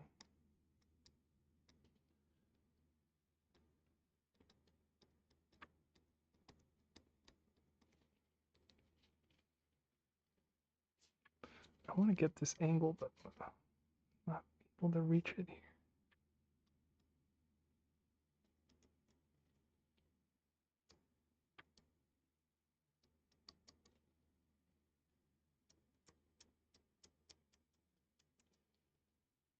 Oh, we're slightly off camera.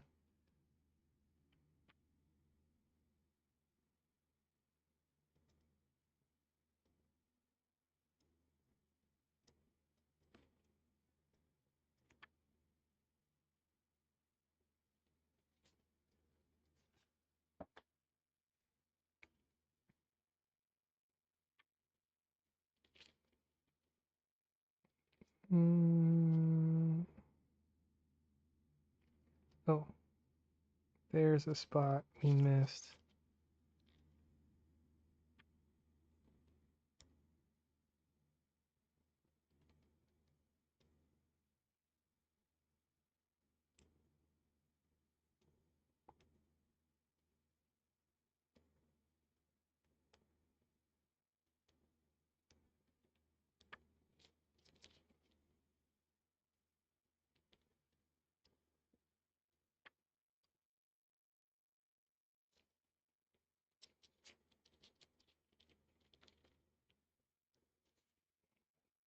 My glove's getting in the way.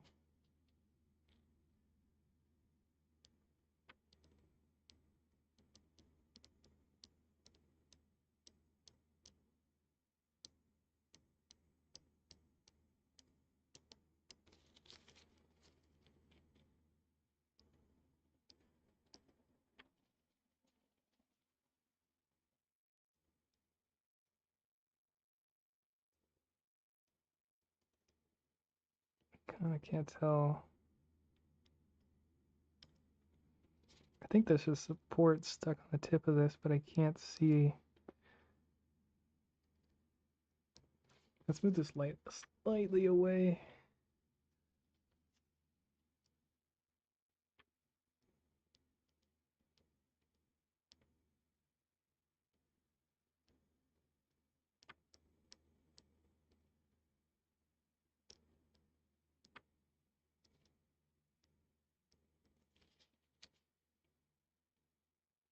I think it's better, but I can't tell.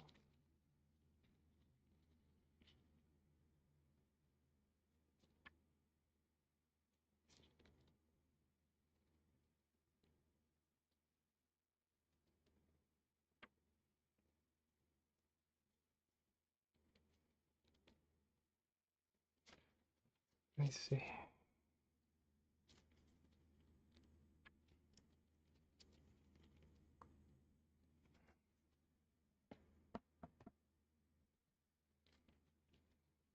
I kind of want to use the toothbrush, but I don't want toothpaste again on it, so I'm not going to do it right now.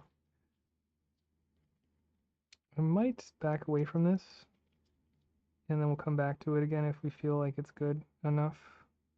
Yeah, because I feel like I don't want to scratch it up.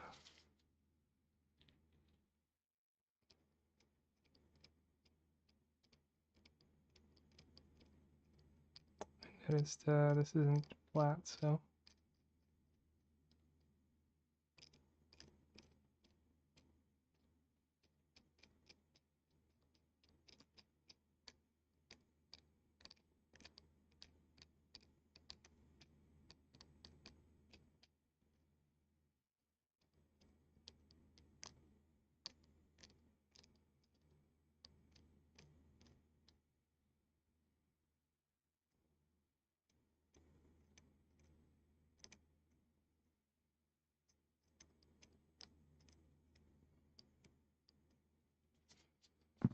That's it. Oop.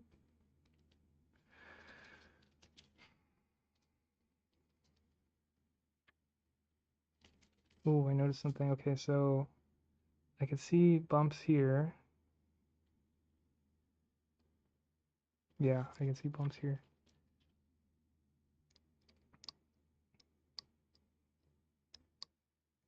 It's funny, it's like we're like 99% and then it goes back to 98% and then back to 99%.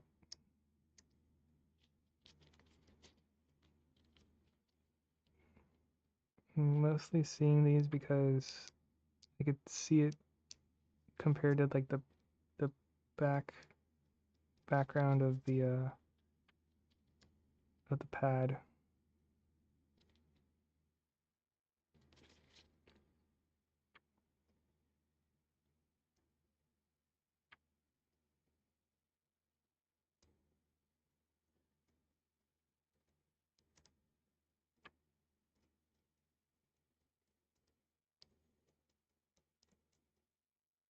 This might look a little scratchy.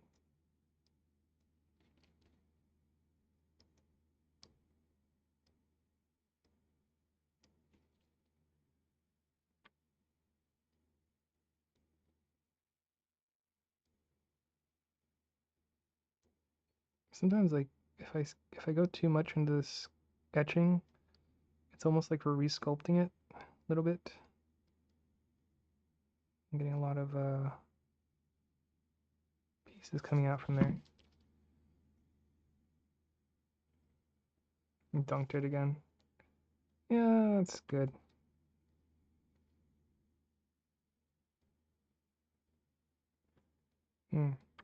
Should I put soap back in? I think this might be time for soap. I think I see some bumps here.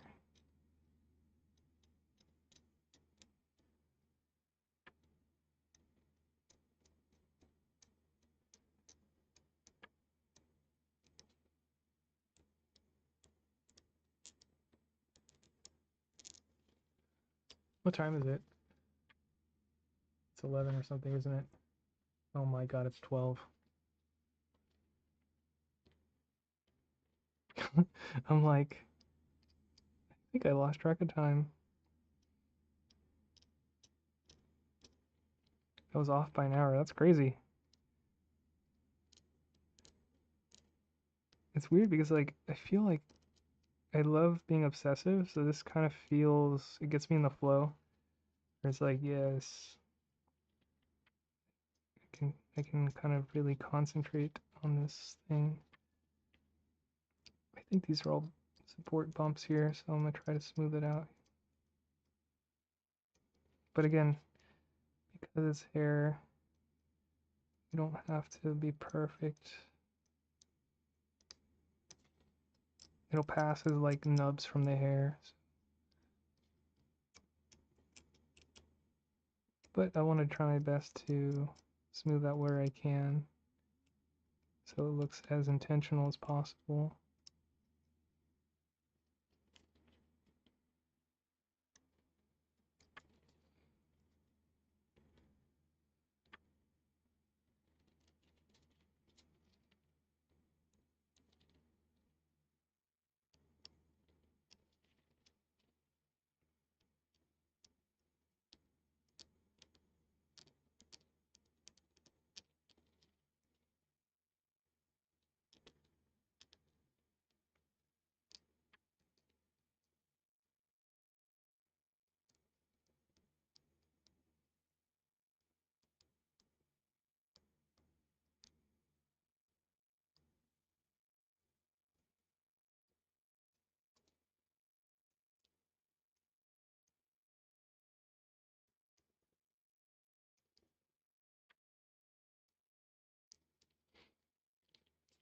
Okay.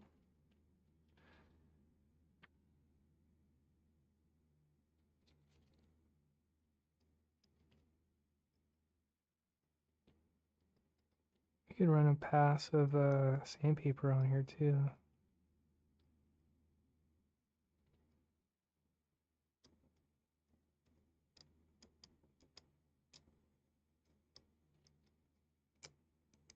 I said I was gonna stop around 12. It's 12 in like a couple minutes. So we have to decide like what's good enough at some point here.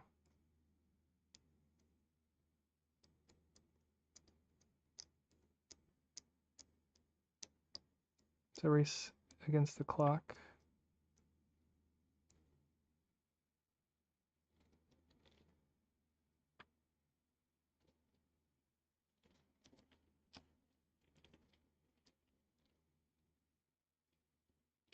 Tracking, double checking. This side looks okay. Maybe like right here. Let's run a sandpaper pass on this.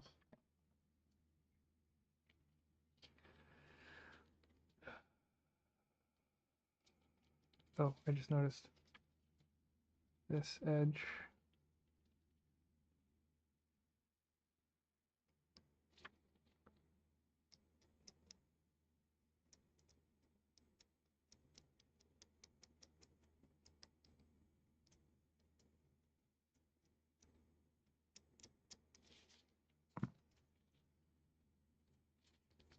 And just kind of try to hit most of the sides here. That'll help smooth out some aspects of it.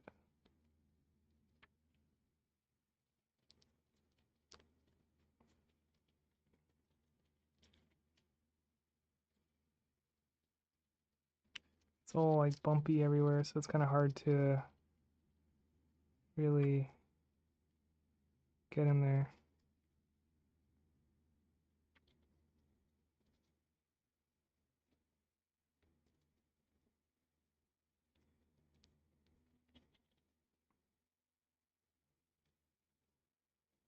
Oh, we're way off camera. uh, whoops.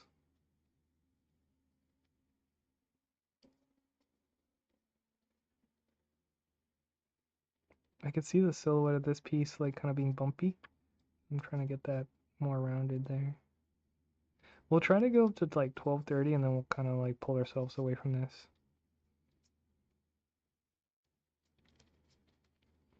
Maybe like, you did it, stop. It's enough.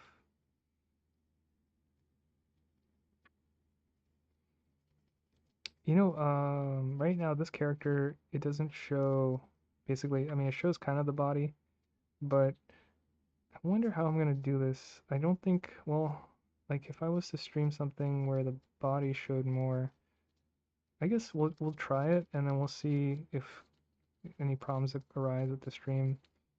But we'll see, I don't know. There'll be maybe more complications when we stream like different types of models. So we'll figure that out. We could probably do like a private stream and then use the recording and then like clip out parts we can use. That might be what we try.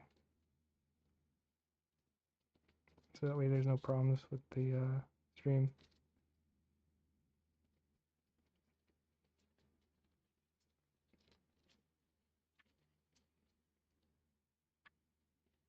I want to try doing like prints too, and we'll see how that goes.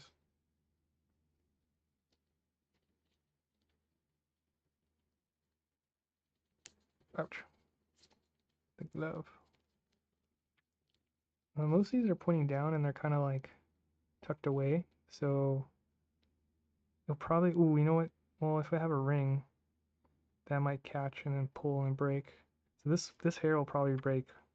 This hair might break too, but this hair is probably the most likely to break right here as a keychain. So we'll see how that goes. If it breaks, it breaks.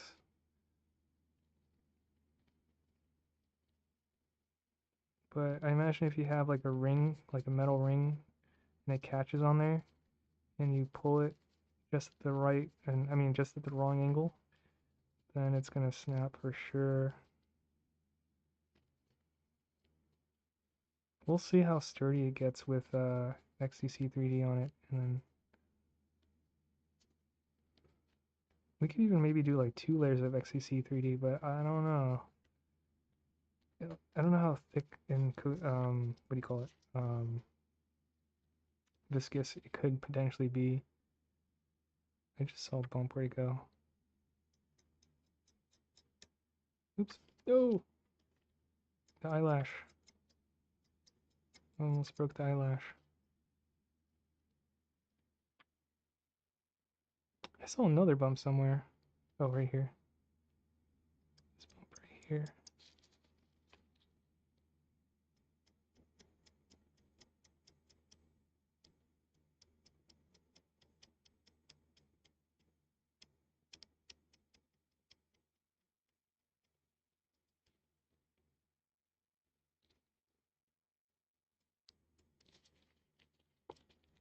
Trying to shave away that bump. I think earlier I was sanding it away and it just wasn't getting the right angle, so I was like messing up the shape a little bit.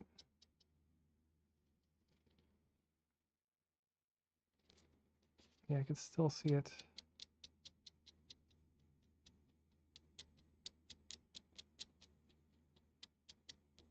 This looks like Parmesan cheese. Probably not good to breathe.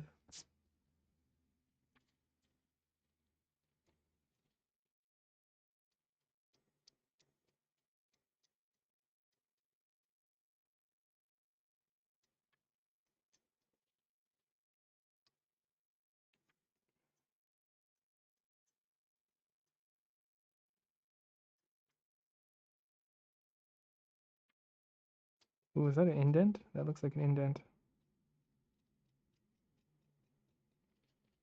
Try to smooth it a little bit more.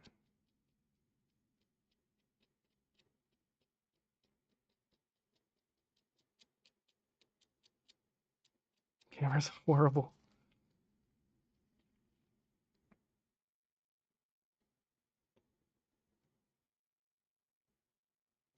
Oops. No, I scratched it. I think we're getting tired. Yeah, we scratched it. We were so careful. And then we scratched it. Let's see how bad the scratch is. It felt like we were doing like Guitar Hero and we're getting all the perfects and then right there we missed a note. How bad is it? I mean, it's kind of okay because it's like going in the same direction as the hair, but I think that's the sign to stop. That's our sign. I'm gonna sand it, and then I'm gonna do 20 more things, and I'm gonna stop. No, I'm just joking. I'll probably sand it and I'll stop. See. See if we can salvage it. We mess up royally.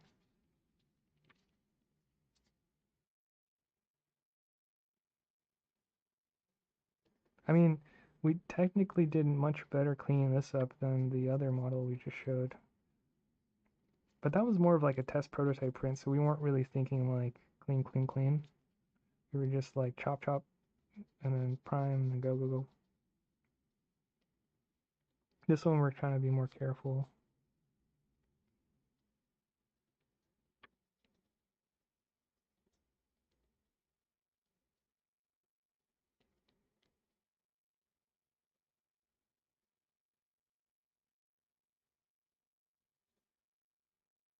Trying to get the bumps out of the silhouette there.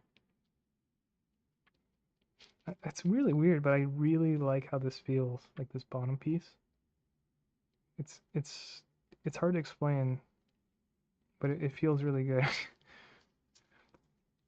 Like oddly, it's like fidget worthy.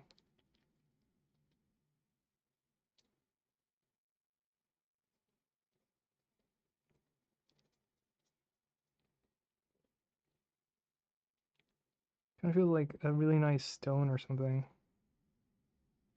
I guess that's a potential comparison.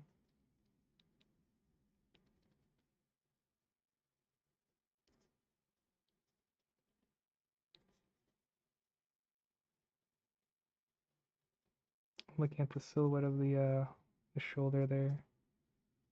I'm gonna try to get rid of the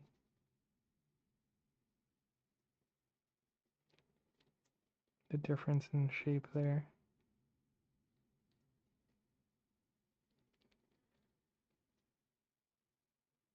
Okay, I think we're done. Yeah, I don't see, I kind of don't, oh yeah, I kind of see the scratch. But I think it's okay. I'm not gonna get too obsessive there.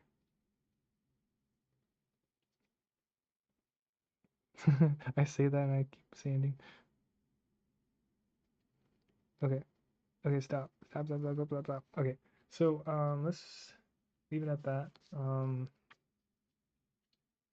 Is there anything I need to stop and set up? I guess we'll stop the stream. Just make sure these are dry. Okay. I kind of want to I want to have maybe before we close out the stream, kind of like a overview of like what we did. Like hold it next to the camera. Let me see. Put this down here. This is the light. This is the main light. Let's turn this off for a sec and see if it auto balances. It doesn't really auto balance. Okay, it's really dark.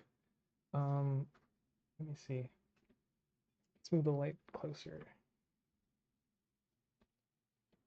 So we'll kind of have like a slow rotation preview thing where we show like where we left off, and then tomorrow we can kind of compare it to today. There you go. Let's see where it's. What time is it? Okay, 12:08. Yeah. So let's see. So this is kind of where we left off today. Not bad. I can still see some striations in like the cheeks, but I think the primer will get rid of that. Let's see. I want to get the camera to focus, so we have to find the sweet spot. Let's get really close actually. Let's see if that does it. Take a second here so I can see. No. Darn it. Okay. What about like down here? I think like 5 inches was like the focus.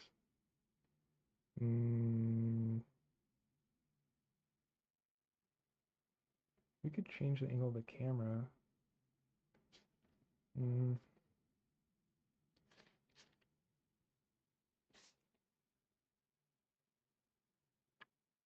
think I should brush this character. Let's do that. I'm gonna dunk it and brush it.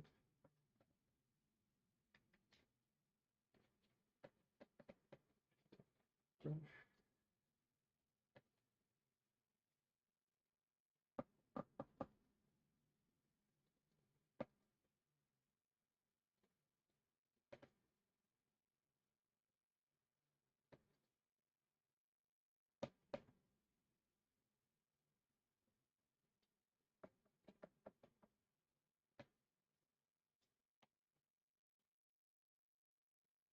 The cool thing is this toothbrush is oddly shaped, so I won't mix it up with my other brushes. I'll know this is for its model brushing. Let's get rid of all those like small dusts in the cavities and stuff. Mainly on the face though, I just want to make sure that's not getting anything in there. Cool, some nice brushing there. Because I noticed a little bit in there, so that helps it. Oh yeah, hey, that worked. So the camera, like the perfect is like right here, I think. See, I'm trying to see if it actually focuses. No, a little lower. Takes me 20 seconds to see it, sorry. Yeah, there we go. So like right here. So you can kind of see where we left off. Quite a bit of work to clean up the top of the head there, but we did it. Still a little wet, so in the bottom, top.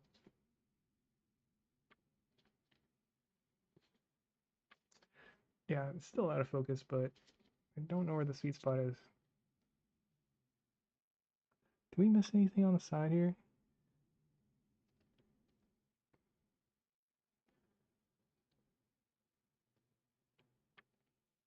I think we're good. It's like 99% there. There's a scratch here. Can't really see because it's wet right now. But it might be fine. I think we're getting obsessive there, so yeah.